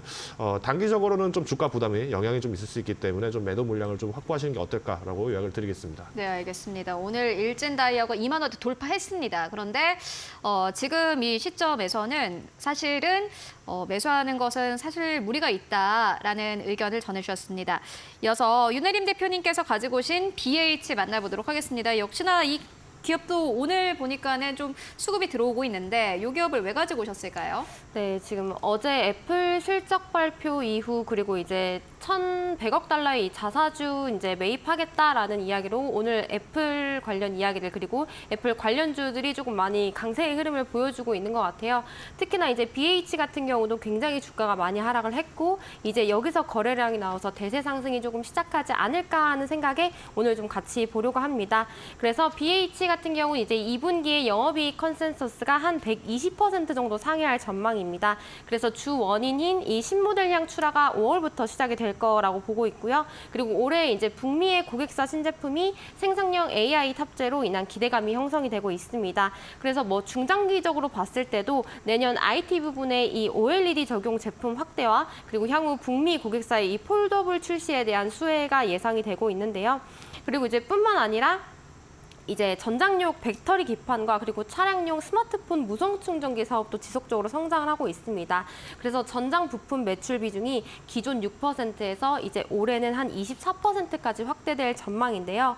그래서 이제 하반기 생성형 AI 신모델 출시로 인한 수요도 증가할 것이고 또 IT, OLED 확대 및 이 폴더블 신제품 출시로 인한 실적 사이클이 기대가 되고 있기 때문에 지금 주가를 보시면은 이제 4월에 최저점 15,830원을 찍고 조금씩 상승하는 흐름을 보이다가 오늘 이제 애플향 호재로 이렇게 조금 좋은 거래가 나왔습니다. 특히 이제 한 14,000주 정도의 이제 거래가 터졌다라는 것은 이제 정말 하락 추세에서 브레이크를 잡고 상승을 하려는 추세이기 때문에 같이 보시면 좋을 것 같고요.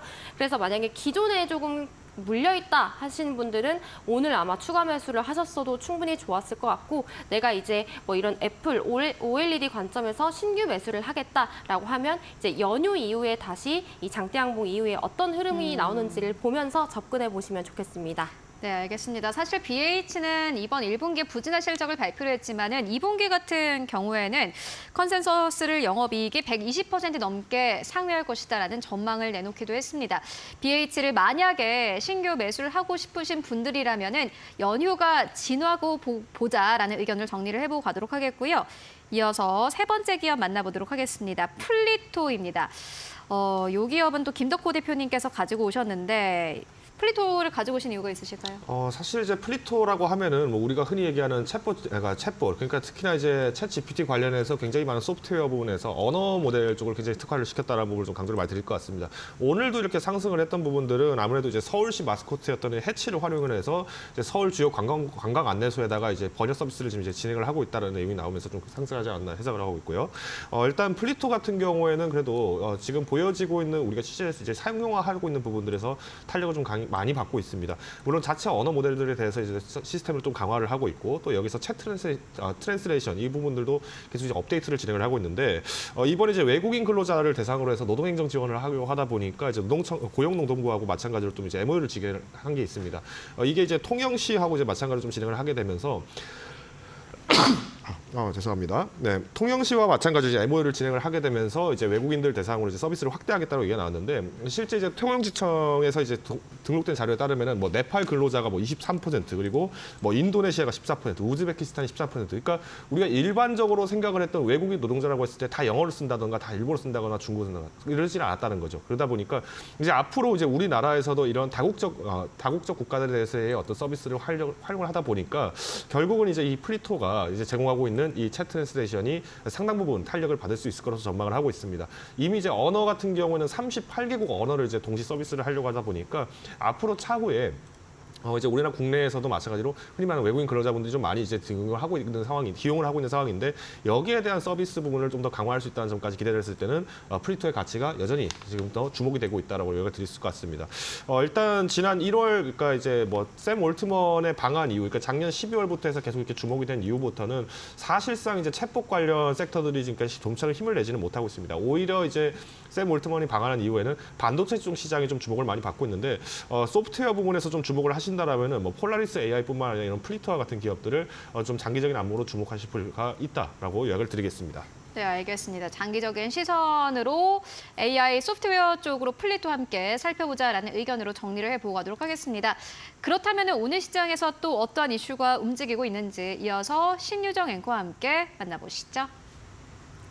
네, 시장을 움직일 마켓무버 화장품에 대해서 이야기 나눠보겠습니다. 사실 이 중국 소비재 관련해서 최근에 가장 핫한 섹터가 아닐까 싶습니다. 이 화장품, K-팝, K-드라마에 이어서 K-뷰티로 든든한 수출 역군으로 활약하고 있다라는 이야기 계속해서 이어지고 있습니다. 지금 수출도 계속해서 뒷받침이 되고 있는데요. 1분기 화장품 수출액 21.7% 전년 대비 증가를 하면서 역대 최대 기록을 경신을 했습니다. 이에 정부도 지원을 든든하게 하고 있습니다. 올해 1조 원 이상의 무역보험을 공급하겠다라고 밝혔고요. 그리고 중견 중소기업 대상으로 수출보험을 조금 더 늘리겠다라고 하면서 이 K-뷰티 수출을 향해서 조금 더 지원을 늘릴 계획을 좀 단단하게 밝혔습니다. 그리고 이뿐만 아니라 외국인 관광객이 한국에 입국을 해서 사용하는 지금 양이 많이 늘어나고 있는데요. 지금 일본의 골든위크와 중국 노동해절이 겹쳐지면서 이 슈퍼위크 기간 안에 외국인 관광객이 상당히 늘어날 계획이죠. 지금 이미 중국인 관광객 내수 쇼핑이 크게 회복이 되면서 반등이 시작이 되고 있는데 지금 이런 5월 시장의 슈퍼위크까지 더해진다라고 한다면 그 성장, 매출과 영업이익이 더 기대가 됩니다. 지금 아무래도 중국 관광 소비재 기업이 회복이 시작이 됐는데 3분기부터는 정말 빠른 회복이 더 기대가 된다. 이제는 정말 큰 폭의 상승을 보일 것이다 라는 전망 계속해서 나오고 있습니다.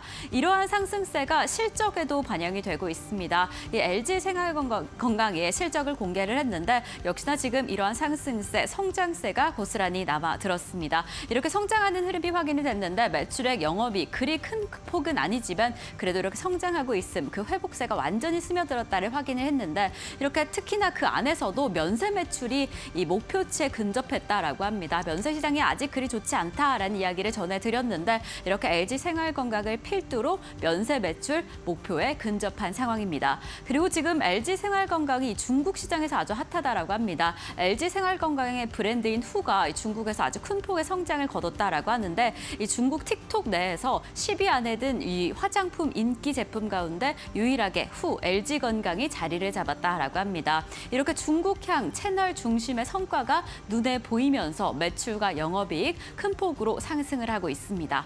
이렇게 LG 생활건강을 필두로 화장품 기업들의 실적 발표가 계속해서 이어질 상황인데요. 지금 전망치를 어떻게 잡고 있는지 확인을 해보겠습니다.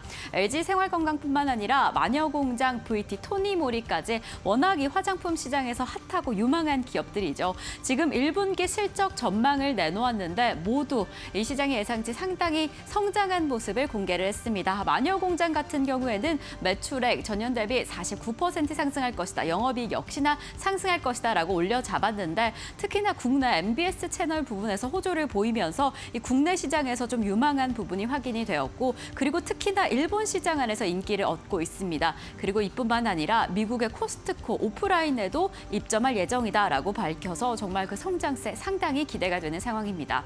그리고 VT 요즘 또 워낙 핫한 이슈였죠. 그 리들샷이 일본에서 인기를 얻으면서 국내 시장 안에서도 좀 구하기 힘든 제품이었는데 이렇게 급증하는 국내 수요까지 더해지면서 이제 중국에도 좀 진입을 할 예정이다라고 합니다. 그리고 토니모리도 지금 발표된 매출, 이 영업이 각각 33%, 401%가량 상승할 것이다라고 보이고 있는 상황인데 지금 국내에서도 사실 이전부터 좀 역사가 있었다 싶은 화장품 업계였는데 국내에서 온라인 수요가 다시금 올라오고 있다 하는 이야기입니다. 지금은 중국, 미국, 일본에서 전반적인 수출이 증가하지 않을까라는 전망 긍정적으로 보이고 있습니다. 이렇게 화장품 관련주 사실 좀 이미 많이 상승했다라는 이야기는 나오고 있습니다. 그래도 이렇게 긍정적인 전망을 가지고 있는 만큼 어떻게 흘러가게 될지 조금 더 관심 있게 살펴보시면 좋을 것 같습니다.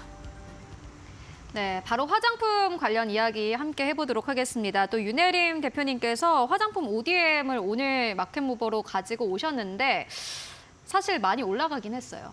맞아요. 앞으로도 긍정적으로 보시는 건지 어떻게 보시는 걸까요? 네, 지금 거의 한 3주 연속으로 화장품 얘기를 해서 조금 민망하긴 한데 네. 그런데 계속 실적이 좋고 수출 데이터가 좋으니까 계속 상승을 하고 있고 이 흐름이 이제 5월에도 지속이 될 것 같아서 오늘은 조금 포괄적으로 보려고 한번 가져와 봤습니다. 근데 지금까지 움직였던 사실 종목들이 약간 조금 부담이 있고 오늘 보니까 오늘 움직이는 종목들은 지금까지 많이 안 움직였던 좀 순환매가 강하게 나오고 있는 것 같은데 일단 섹터 자체는 좀 볼만하다 이렇게 보시는 거죠? 그렇죠. 아무래도 조정 시 매수는 확실하다라고 말씀을 드릴 수가 있을 것 같아서 오늘은 이제 뭐 일반적인 앞서 말씀해 주셨던 뭐 화장품 기업들 그리고 오늘은 ODM 업체를 좀 같이 네. 보면 좋을 것 같아서 이야기를 나눠보려고 합니다.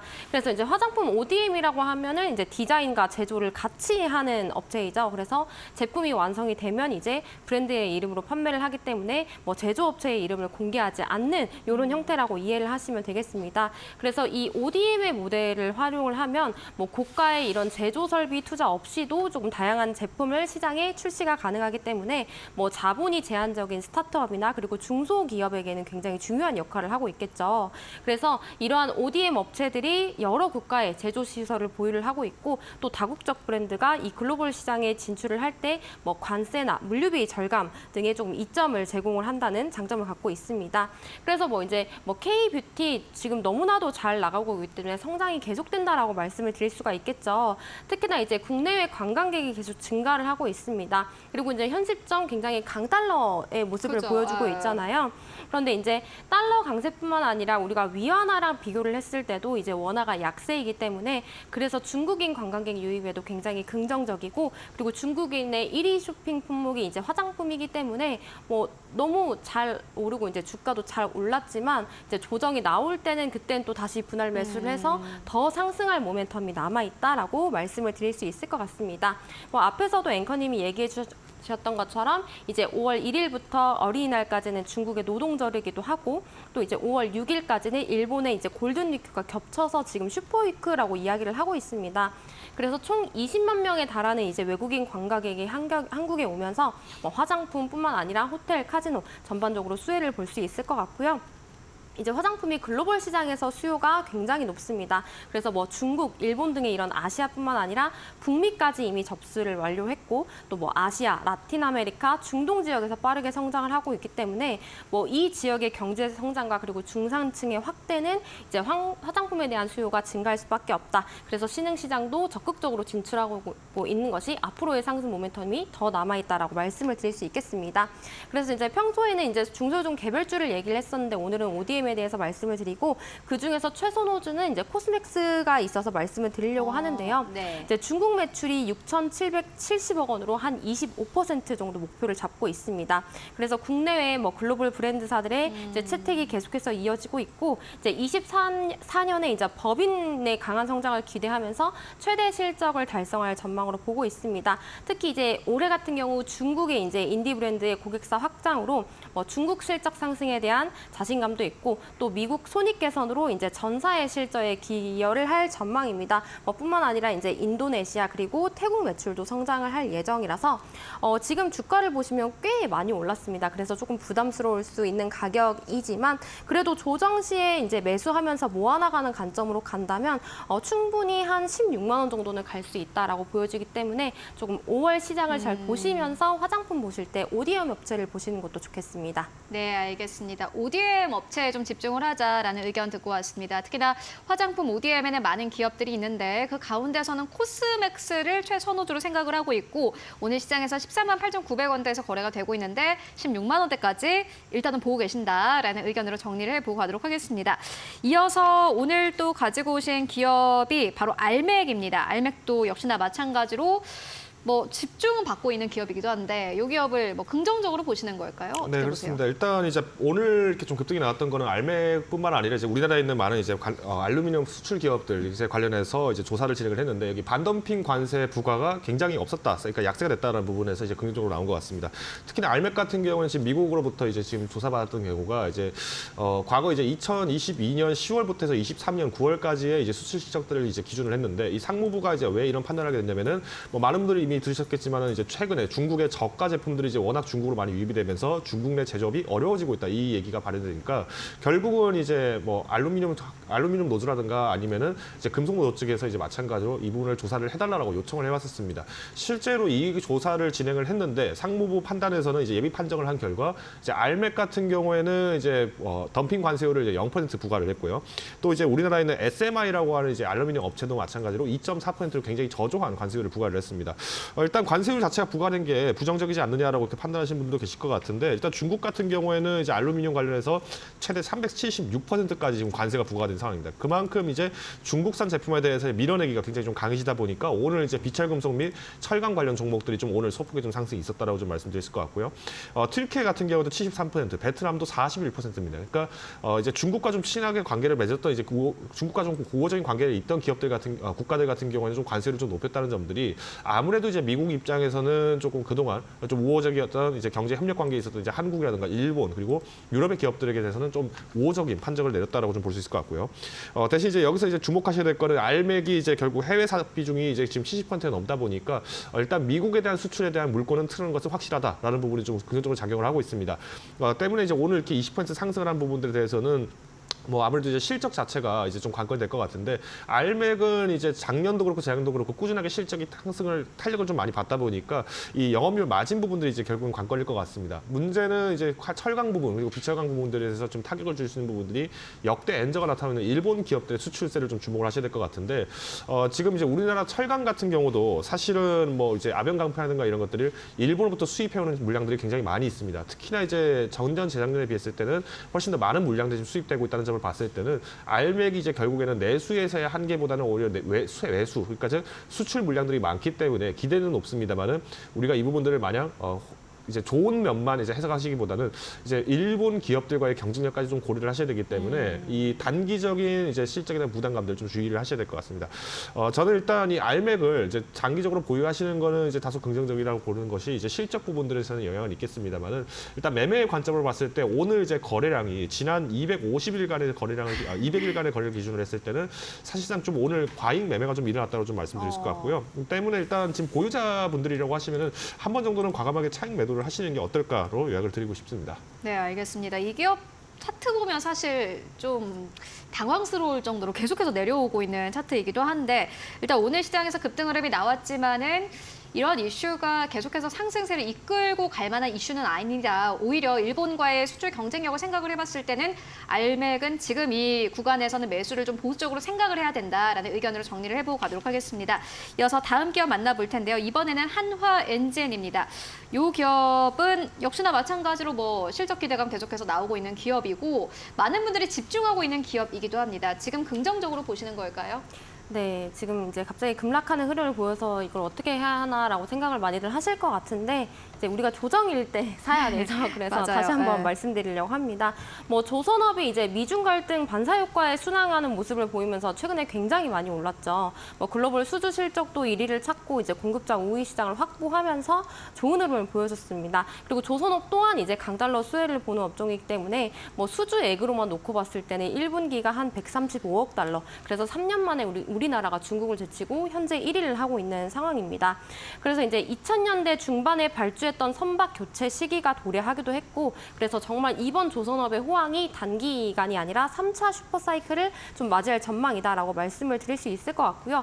그래서 이렇게 조선업을 볼 때 이제 조선 기자재의 꽃이라고 부르는 이제 엔진 쪽을 꼭 보셨으면 좋을 것 같아서 가져왔습니다. 이제 그 이유가 이제 이 엔진 쪽이 이 피 가격을 가장 빠르게 반영을 하기 때문인데요. 이제 배 같은 경우가 이제 수만 개의 부품으로 이제 형성이 되어 있죠. 그러니까 이 중에서 이제 제일 비싸고 제일 중요한 기자재가 엔진이라고 말씀을 드릴 수가 있는데 엔진이 크게 대형과 중형으로 나눠집니다. 그래서 대형 엔진 같은 경우는 이 라이센스를 받은 업체들만 만들 수 있기 때문에 뭐 조선소가 있는 한국, 중국, 일본이 거의 과점을 하고 있다라고 이해를 해주시면 될 것 같고요.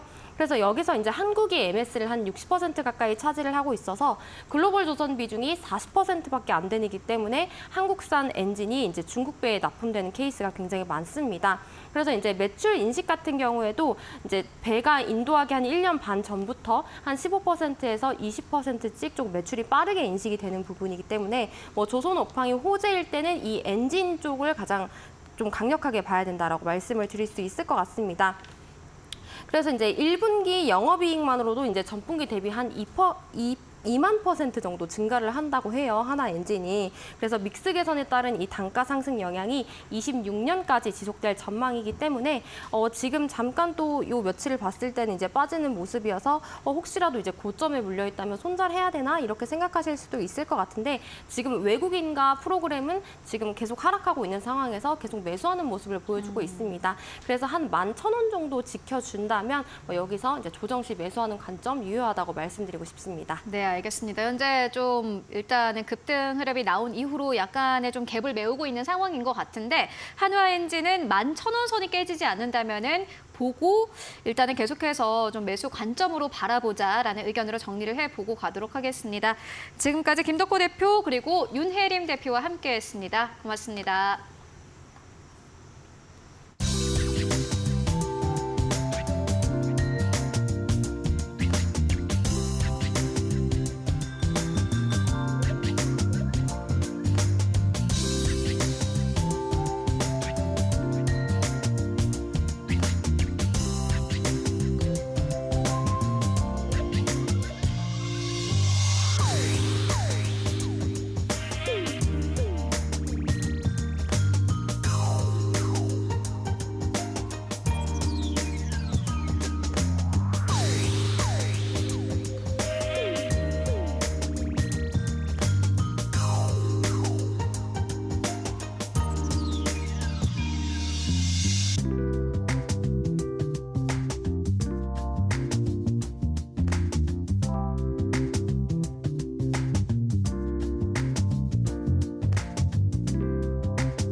네, 장 마감까지 약 9분 정도를 남겨두고 있는 상황입니다.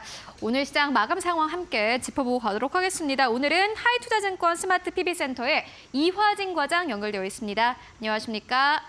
안녕하세요. 네, 과장님 오늘 마감 상황 어떻게 보고 계십니까? 네, 어제 이제 애플 실적 발표와 함께 이제 AI 관련주들이 좀 시장에 큰 관심을 받았었는데, LG 이노텍과 아니면은 BH 그리고 이제 온디바이스 AI 관련 이슈들이 시장에 큰 폭으로 좀 관심을 받았던 것 같습니다. 물론 다음 달에 WWDC를 통해 가지고 이제 AI 생성형 AI 관련된 좀 팀쿡 CEO에 대한 모멘텀 이슈가 좀 부각되지 않을까라고 생각을 하고 있기 때문에 제조 반도체 인노공업 위주로 좀 강한 상승 흐름이 좀 나왔었고요. 그리고 네이버 실적 발표가 생각보다 굉장히 크게 잘 나왔습니다. 그동안 일단은 테무나 이제 그 알리익스프레스와 같은 이제 이커머스 쪽에 좀 위협을 받으면서 사실 1분기 실적에 대한 우려가 굉장히 컸었는데 이런 하이퍼클로버에 대한 AI 모멘텀과 덩달아 좀 실적이 광고 수익이 좀 증가되는 추세에 있는 모습을 좀 보여왔었기 때문에 물론 이제 단기적인 상승이긴 하지만은 좀 지속적으로 이 수익이 계속 지속되는지 여부는 좀 체크를 해봐야 되지 않을까라고 생각을 하고 있습니다. 일단 세 번째로는요. 일단은 최근에 이제 정부 쪽에서도 우리나라 이제 게임 산업인 콘솔에 대한 일단은 산업을 좀 키우겠다라고 얘기를 했던 만큼 닌텐도랑 소니랑 이런 합작적으로 좀 또 요청을 통해 가지고 이제 향후에 그만큼 사실 우리나라 카이스트 프로토콜이나 NC 소프트의 이런 다양한 콘솔 게임 산업들이 이제 사실 크게 수익이 나오지는 못했습니다. 그나마 네오이지의 피해 거짓이 그럼 좀 선방을 했던 측면이 있었기 때문에 그런 측면에서 정부에서 일단은 발벗고 나서서 이제 우리나라 게임 산업을 키우겠다는 의지가 좀 강한 만큼 최근에 큰 폭은 아니지만 조금씩 올라오는 모습을 좀 보여주지 않았나 생각을 하고 있습니다. 네, 오늘 실적을 발표한 네이버도 올라오고 있고 게임 관련주도 오늘 시장에서 조금씩 움직이고 있습니다. 그렇다면 오늘 시장에서 보시고 있으신 기업 있으실까요? 네, 한동안 좀 다시 잠잠했긴 했지만은 이제 유황양행이 이제 또 5월부터 이제 바이오 산업들이 조금씩 움직이는 이제 모습을 보이고 있습니다. 유황양행뿐만 아니라 HLB도 5월에 리보세나리 FDA 승인 이슈도 있고 그리고 아스코 5월 말에 또 있는 상황입니다.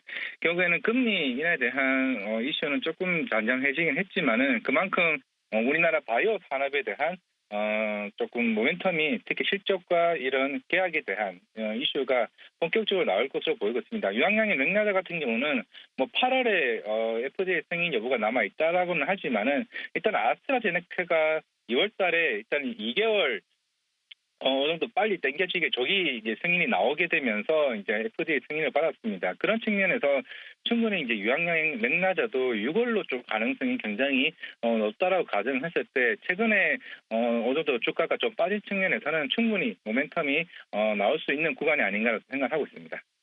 네, 알겠습니다. 최근에 미국의 여러 가지 빅파마들도 실적을 발표를 하고 있고 우리 시장에서 관련된 기업들 수급 들어오고 있습니다. 그 가운데서 유한양행 같은 경우에는 5월 말에 있을 이 아스코에서 어떠한 발표가 있을 것이다. 그렇기 때문에 지금부터 집중해보자라는 의견으로 정리를 해보고 가도록 하겠습니다. 오늘도 말씀 고맙습니다.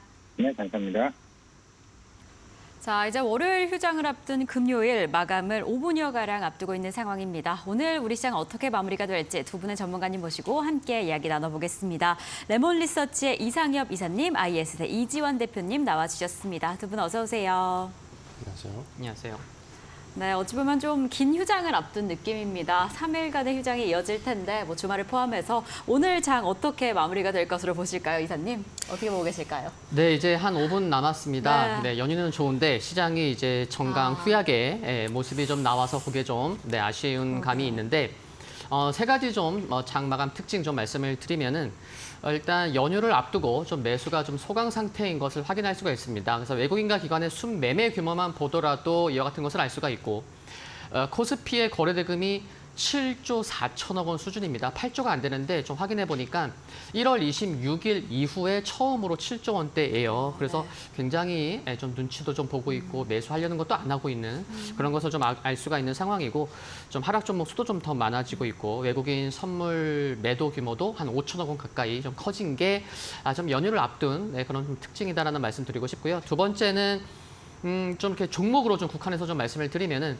역시나 이제 애플이 급등했고, 급등 이제 뭐 자사주라든가 실적도 좀 선방한 부분도 있고, 또 이제 5월 7일에는 AI 관련돼서 뭐 큰 계획을 좀 밝히겠다라고 해서 뭐 대표적인 종목군들, 그러니까 LG노텍, BH, 뭐 하이비전 시스템이 좀 오르기도 했고, 또 AI 쪽으로 보면은 뭐 폴라리스 AI, 뭐 아주 그냥 100% 관련이 있다고 얘기하기 어렵지만, 근데 소프트웨어 쪽 AI 쪽이 그래서 한글과 컴퓨터 이스트 소프트 등이 오른 게 좀 특징적이다라고 이제 말씀드릴 수 있을 것 같고요. 그리고 세 번째는 오늘 장 시작 전에 이라크에서 이제 그 이스라엘 미사일 뭐 공격 소식이 있었는데 앞으로 이제 3일씩이나 이제 휴장이다 보니까 그래 그 한 3일 동안에 뭔가 또 이스라엘에서 또 코멘트가 나오지 않을까 그런 이제 불안감이 있기 때문에 시가총액 큰 종목군을 좀 쉬었지만 시가총액 작은 일부 방산주들이 상승했었던 것도 좀 눈여겨볼 부분이 아니었나 그런 생각입니다. 네, 정말 이 연휴로 인해서 힘을 더 내줄 시기가 좀 줄어든 게 아닌가 싶기는 합니다. 대표님은 어떻게 보고 계실까요? 오늘 장 어떻게 마무리가 될까요? 아무래도 이제 시장이 좀 소강 상태고 그렇죠. 오늘 코스피 지수 거래량을 보면 아마 최근 몇 달 내 최저 거래량이 나올 것 같은데 그만큼 시장은 일단 수급이 위축돼 있고 아무래도 연휴의 영향 그리고 글로벌 정치를 보면 미국 증시가 대부분 이제 매크로적인 재료가 노출되면서 개별 기업 실적에 주목하는 실적 장세로 넘어가면서 아마도 우리 증시도 이제 개별 기업의 실적에 중시하는 모습을 좀 보여주고 있습니다.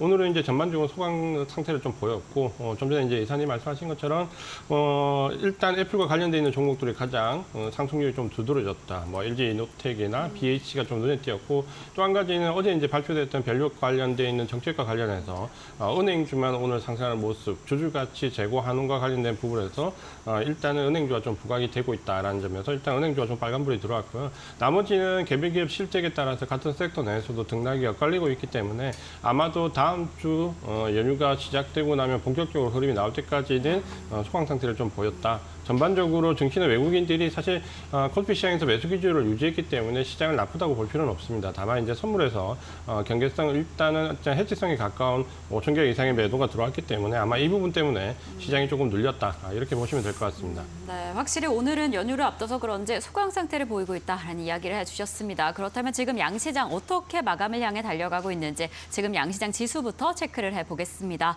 오늘 상승 출발했던 양시장 결국 그 상승폭을 줄여내다가 회복 회복하지 못한 채 약보합으로 거래를 마칠 준비하고 있습니다. 코스피 0.09% 하락하며 2,681선 지나가고 있고요. 코스닥은 0.17% 하락하며 그래도 865선 지켜주고 있습니다. 양시장의 수급 동향 어떠할지 바로 체크를 해보겠습니다. 코스피 시장 안에서는 기관 투자자가 매도세로 전환을 했습니다. 장 초반에 좀 강력하게 담아냈는데 오늘 이렇게 덜어내면서 거래를 마칠 준비하고 있고요. 외국인 투자자 홀로 매수세 나서고 있습니다. 이렇게 오늘 5거래일째 순 매수세 이어가면서 오늘 금요일 시장 거래를 마칠 준비하고 있습니다. 자, 그럼 오늘 금요일 시장 이렇게 마감하도록 하겠습니다.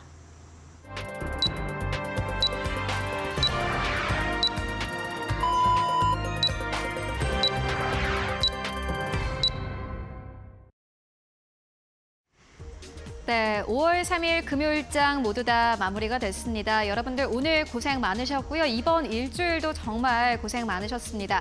일단 오늘 우리 증시 자체는 어제장 대비해서 거의 움직임이 없었습니다. 꽤 많은 이슈가 있었는데요.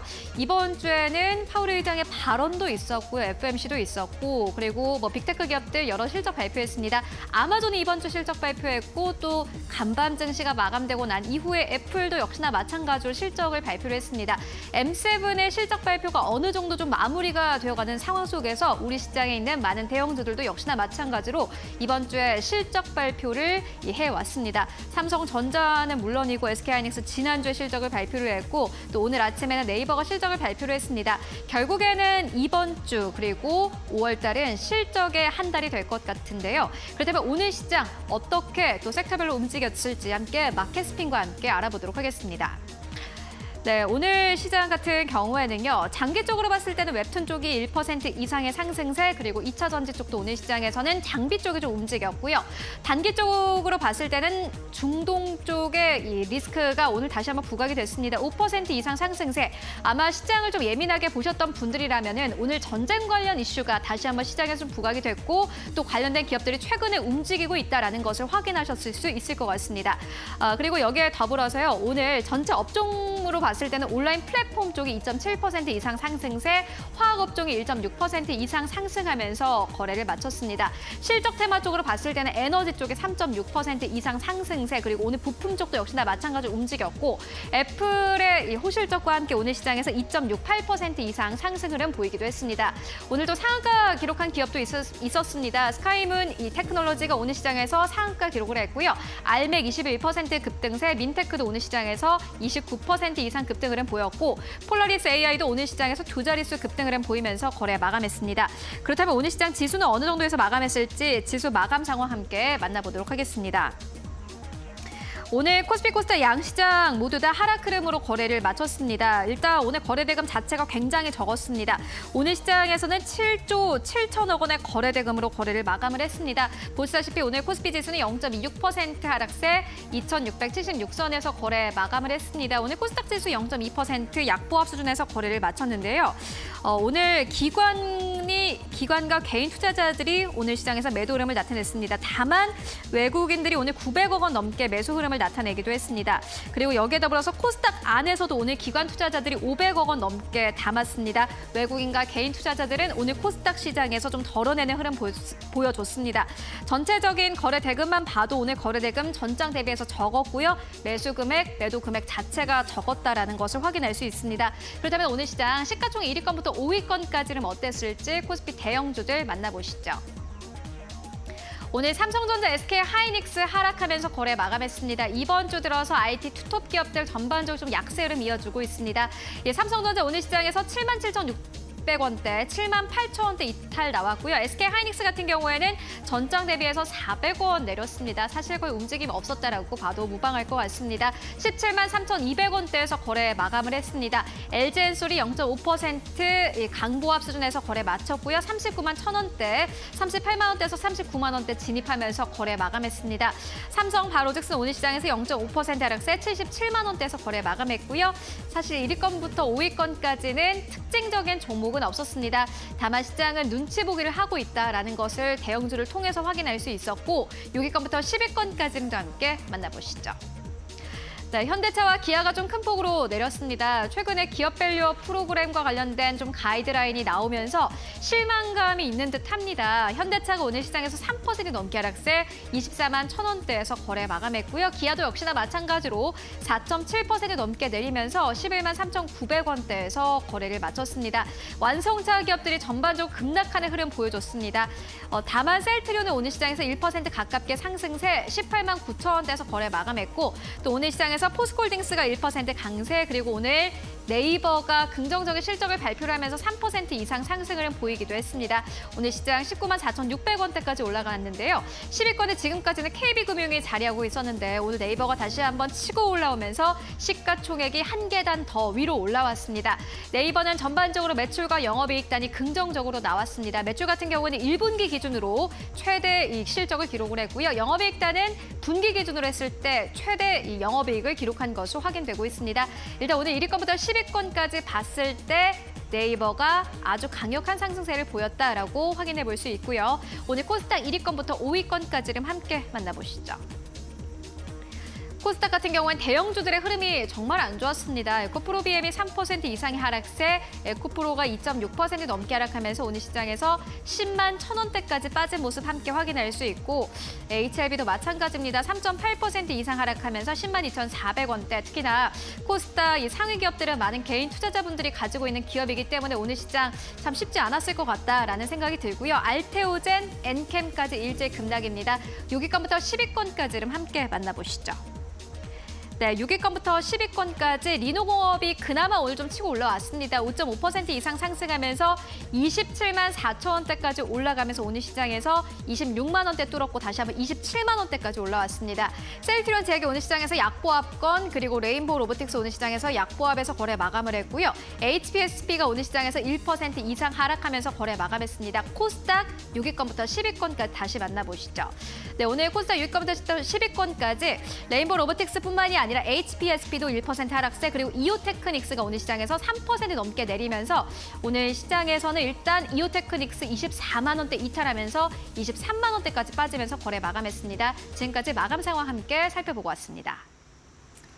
자, 이렇게 금요일 시장 마무리가 됐습니다. 자, 이제 월요일은 휴장을 하고 다음 주에는 사거래일. 그래서 좀 마음이 조급하실 수도 있을 것 같습니다. 그래서 다음 주 첫 시작, 화요일은 어떻게 대비하면 좋을지 두 분의 전문가님 모시고 이야기 나눠보겠습니다. 네, 이사님 먼저 여쭤보겠습니다. 네. 이제 내일은 화요일이 첫 시작입니다. 다음 주는. 네. 그래서 좀 거래일이 짧으면 마음이 조급하기도 하고 사실 예측하기가 좀 쉽지 않은 상황인데 이사님 어떻게 보고 계실까요? 어떻게 좀 준비하시면 될까요? 네, 이제 조급할 수 있다고 이제 말씀을 하셨는데 네. 그러면 안 됩니다. 그럼 안 되죠. 네, 조급하면 집니다. 네. 네, 항상 이제 여유를 좀 갖고 가시면 좋을 것 같고요. 이와 제가 이제 첫 번째로 말씀드릴 부분도 좀 이렇게 연결되는 부분이 있는 것 같은데, 좀 이렇게 구체적인 전략이 좀 필요한 것 같습니다. 그래서 매수하고 이 회사가 좋으니까 실적도 잘 나왔으니까 그냥 가져가지 이런 게 아니고 최근에 좀 시장을 보면은 지수도 좀 기술적으로 좀 쉬어갈 수 있는 곳까지 온 상황인 거죠. 네, 코스피도 한 2,700이고 좀 마디 지수라고 볼 수 있기 때문에 그리고 이제 1분기 어닝 시즌 실적 발표 이제 한 반 정도 지난 것 같습니다. 5월 15일이면 뭐 거의 대다수의 종목군들이 끝나니까요. 그래서 좀 이렇게 방향성도 좀 탐색할 수 있는 시기다 보니까 좀 트레이딩도 이렇게 함께 병행하면 좋겠다 그런 말씀을 드리고 싶고 그리고 최근에 좀 지수는 좀 다소 정체를 보이고 있지만 좀 경기 민감주 성격의 화학, 철강, 건설 올라오고 있습니다. 그리고 오늘 엔터주들도 상당히 좀 소외됐었던 부분이 있었죠. 그러다 보니까 오늘 JYP, YG엔터 3%대, SME 5%대 그래서 좀 소외됐던 종목군들로 좀 트레이딩도 할 수 있는 그래서 좀 수익을 좀 이렇게 극대화할 수 있는 하려다 보면은 트레이딩이 좀 필요하겠구나 그런 좀 말씀을 드리고 싶고요. 두 번째는 좀 수급주에 관심을 갖자라는 말씀을 드리고 싶은데 앵커님도 말씀하셨지만 코스피에서 외국인이 현물에서 5일째 매수를 하고 있고 좀 특징적인 거는 오늘이 5월 3일인데 그럼 약 한 달 그러면은 한 4월 4일부터 5월 3일까지의 코스피 쪽으로의 수급을 살펴보면은 연기금이 한 달 동안 4일 빼고 연일 매수를 하고 있습니다. 그러면은 그래 좀 여러 기관들 주체 중에서도 좀 연기금이 매수하고 있는 쪽에 한번 집중해 볼까 이런 전략도 세워볼 수가 있을 것 같고 그래서 코스피에서 외국인이 5일째 매수하고 있는데 5일 동안에 매수한 종목군들을 한 좀 제가 살펴보니까 뭐 APR도 있고요, LG생활건강, 아모레퍼시픽, LG노텍 흐름이 좋은 종목군들이 있거든요. 그래서 뭔가 이렇게 좀 좁히면서 좀 수급에 좀 집중하면 좋겠다라는 말씀을 드리고 싶고, 세 번째는 아까도 좀 말씀드렸지만 이제 중동 리스크가 이제 발생하다 보니까 좀 방산주에 좀 관심을 다시 한번 가지면 어떨까라는 말씀도 드리고 싶습니다. 그래서 오늘 좀 어제 방산주들이 이제 급등을 했었기 때문에 기술적으로도 한 2, 3일 정도 쉬어갈 수는 있는데, 그래도 이제 말씀드리는 이유는 이번 달 중순쯤에 이제 아랍에미리트도 대통령이 방한을 하는데 작년에 얘기했었던 300억 불에 대한 그런 구체적인 얘기가 나올 수 있다는 점, 그리고 1분기 실적 잘 나온 기업들도 많기 때문에 방산주로 좀 관심을 가져보면 어떨까, 이렇게 세 가지 좀 말씀드리고 싶습니다. 네, 무엇보다 불안감이나 우려감은 내려두시고 좀 트레이딩 관점에서 집중하시면 좋을 것 같은데요. 특히나 수급 상황을 살펴보니까 정말 좋은 흐름을 가지는 섹터와 수급이 함께 움직이는 듯한 모습입니다. 그래서 이 부분도 체크해 보시면 좋을 것 같고, 무엇보다 지금 이 시기에 방산주도 좀 빼놓지 않고 계속 체크해 보시면 더 좋을 것 같습니다. 자, 그럼 대표님은 어떻게 보고 계실까요? 화요일 어떻게 좀 잘 맞이하면 좋을까요? 일단 이제 이번 주까지 좀 어려운 고비를 많이 넘겼다라는 그렇죠. 관점을 좀 말씀을 드리고 싶고, 아마 이제 이번 주 FOMC를 지나면서 금리나 호텔에 대한 그 부분이 시장에는 이제 대부분 미국 증시도 반영이 되었다라고 보면, 아마 다음 주에 이제 실적 구간의 막바지 국면이 지나면 시장은 다시 이제 주도 섹터나 주도주에 주목하는 장세가 펼쳐질 가능성이 좀 높습니다. 반도체가 최근 이제 실적 시즌에 들어오면서 실적에 대한 우려감, 과연 이제 이만큼 주가에 상응하는 실적이 나올까, 가이던스가 상향될까라는 우려감이 있었지만, 실제로 뭐 삼성전자나 하이닉스 실적 굉장히 좋게 나왔고요. 2분기 가이던스도 상당히 좋습니다. 그러니까 이제 이런 종목들이 한 달여 정도 조정을 받았다라고 하면 다시 이제 주목을 좀 해볼 수 있는, 주도 섹터는 좀 분할로 매집을 해갈 수 있는 시기에 근접을 했다라고 좀 보여지고, 또 한 가지는 이제 중국 관련되어 있는 경기 민감주들, 그리고 최근에 경기와 관련된 종목에서 실적이 바닥에서 턴아웃되는 종목들, 이런 종목들은 이제 트레이딩이나 스윙 관점으로 조금 짧은 거래로 관심을 가져볼 수 있는 구간에 진입을 했다라고 보면, 크게 주도 섹터를 모아가는 것과 트레이딩 관점의 경기 민감주, 실적이 좋아진 쪽을 트레이딩 관점으로 접근하는 것, 이 두 가지 시각으로 다음 주에도 한번 대응을 해보자, 이렇게 말씀드리겠습니다. 네, 대표님께서도 트레이딩 관점으로 다음 주 대비하면 좋을 것 같다라고 이야기를 해주셨는데, 이 부분에서는 짧은 호흡으로 이어가시면 좋을 것 같고요. 주도주 섹터 어떠한 흐름을 보이는지 계속해서 저희와 함께 체크해 보시면 더 좋을 것 같습니다. 자, 이렇게 화요일 시장을 맞이해야 하는데, 그렇다면 그 수많은 종목 가운데 어떤 종목을 조금 더 집중하면 좋을까, 그 부분 궁금해하고 계실 것 같습니다. 이사님이 지금 좀 집중해서 살펴보면 좋겠다 하고 계시는 공략주 있으실까요? 네, 없으면 안 되겠죠. 네.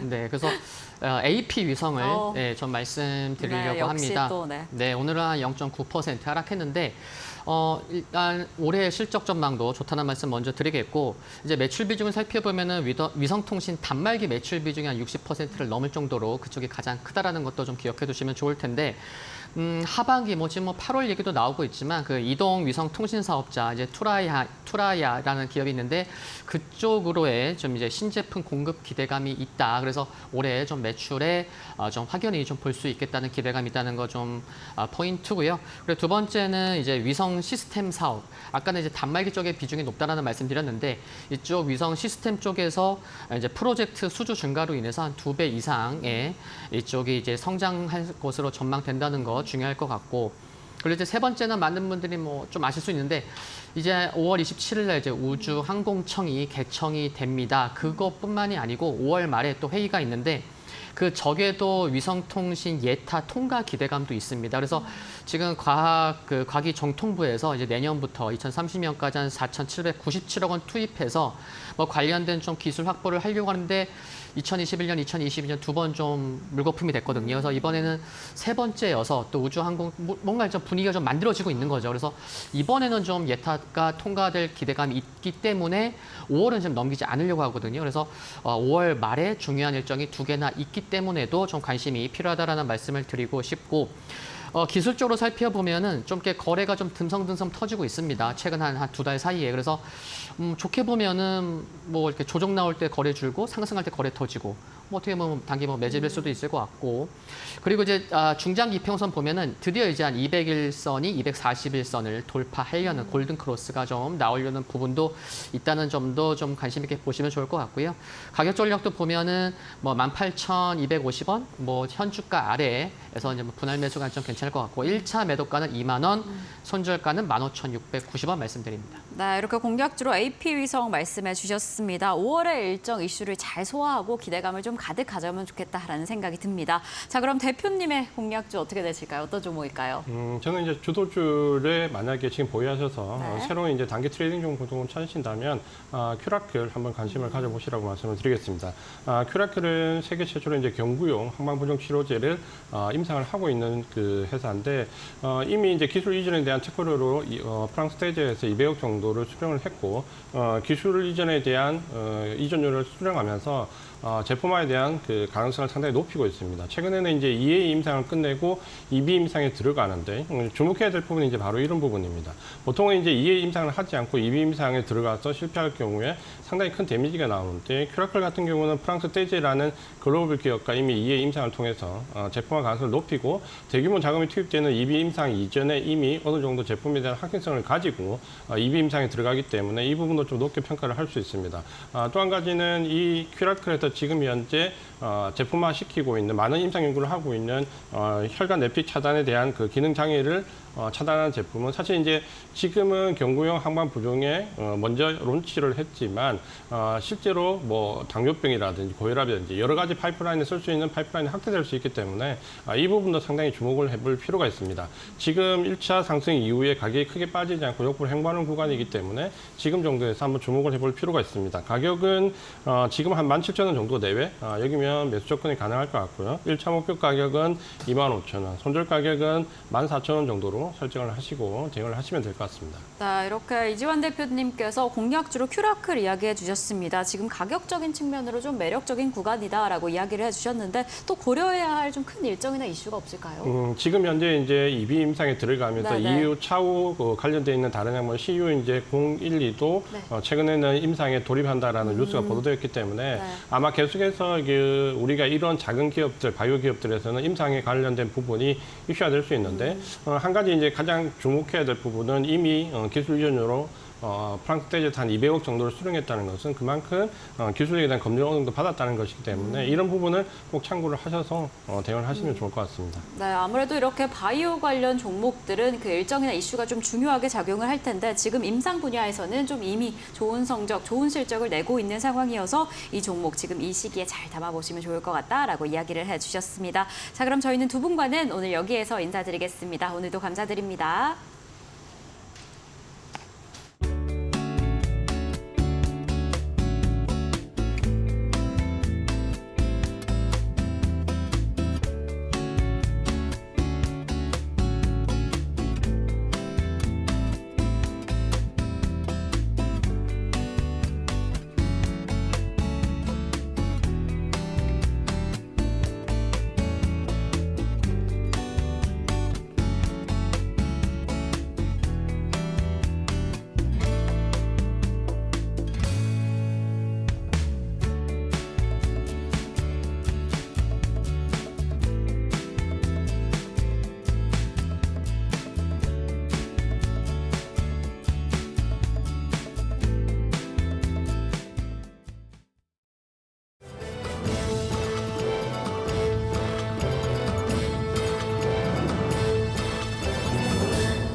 계속해서 이데일리 TV 뉴스 전해드립니다.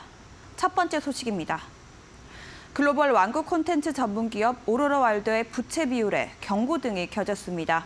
핑크폰과 아기상어 등 다양한 IP 보유로 경쟁력을 확보하며 실적은 상승세인데 부채가 왜 이렇게 늘어났는지 또 이를 낮추기 위한 회사 측의 대책은 무엇인지 이지은 기자가 취재했습니다. 1981년 봉제 인형 생산 기업으로 시작해 43년 차에 접어든 오로라월드. 지난해 영업이익은 284억 원으로 전년 대비 54% 넘게 급증했습니다. 미국 시장 매출이 늘어났기 때문입니다.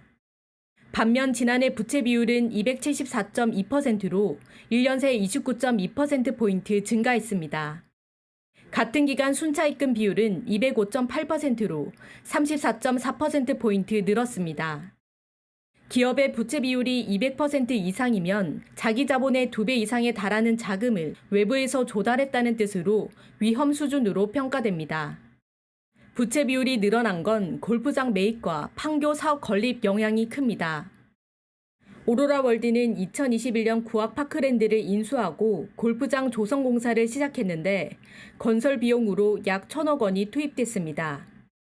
증권가에서는 골프장 매입으로 부채가 늘었다면서도 이를 통한 외형 성장을 기대했습니다. 골프장 때문에 지금 부채 비율이 많이 올라갔었던 건데요. 골프장이 지금 건설 비용만 뭐 1,000억 원 정도 소요가 됐다고 하더라고요. 매출이 1년에 뭐 한 150억 정도 예상을 하는 것 같아요.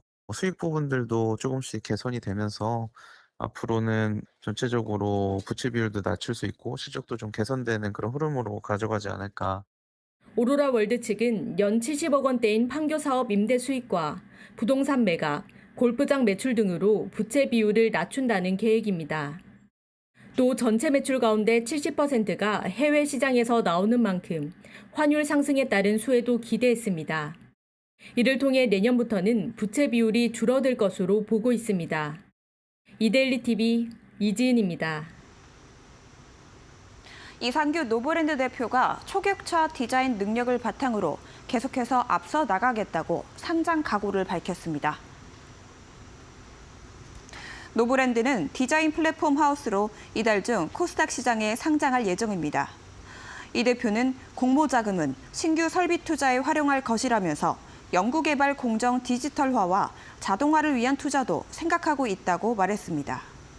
올해 실적에 대해서는 사상 최대 이익과 매출을 기록했던 지난 2022년에 상응하는 수준의 실적을 거둘 것이라고 설명했습니다. 또 노브랜드는 창업 이후에 섬유 수출 외기를 걷고 있다면서 이마트 브랜드와는 겹치는 아이템이 없어 이마트 노브랜드와 별개임을 강조했습니다. 3세대 배터리 진단기술 전문기업 민테크가 오늘 코스닥 시장에 상장했습니다. 민테크는 이날 공모가 1,500원보다 22.67% 오른 12,880원에 거래를 마쳤습니다. 민테크는 전기화학 임피던스 분광법 기반의 배터리 진단 기술에 AI 기술을 융합한 3세대 배터리 진단 기술을 국내 최초 상용화한 회사로 국내 EIS 배터리 진단 시장의 90% 이상을 점유하고 있습니다. 고객사로는 LG엔솔과 현대차그룹, 삼성 SDI 등을 두고 있습니다. 공모금은 모두 시설 및 장비에 집중 투자해 글로벌 배터리 테스트 센터를 건립하는 등 글로벌 사업 기회 확대에 주력할 계획입니다. 지금까지 이데일리 TV 뉴스였습니다. 네, 오늘 저희가 준비한 소식은 여기까지입니다. 저희는 다음 주 화요일에 찾아오겠습니다. 네, 시청해주신 여러분 모두 고맙습니다.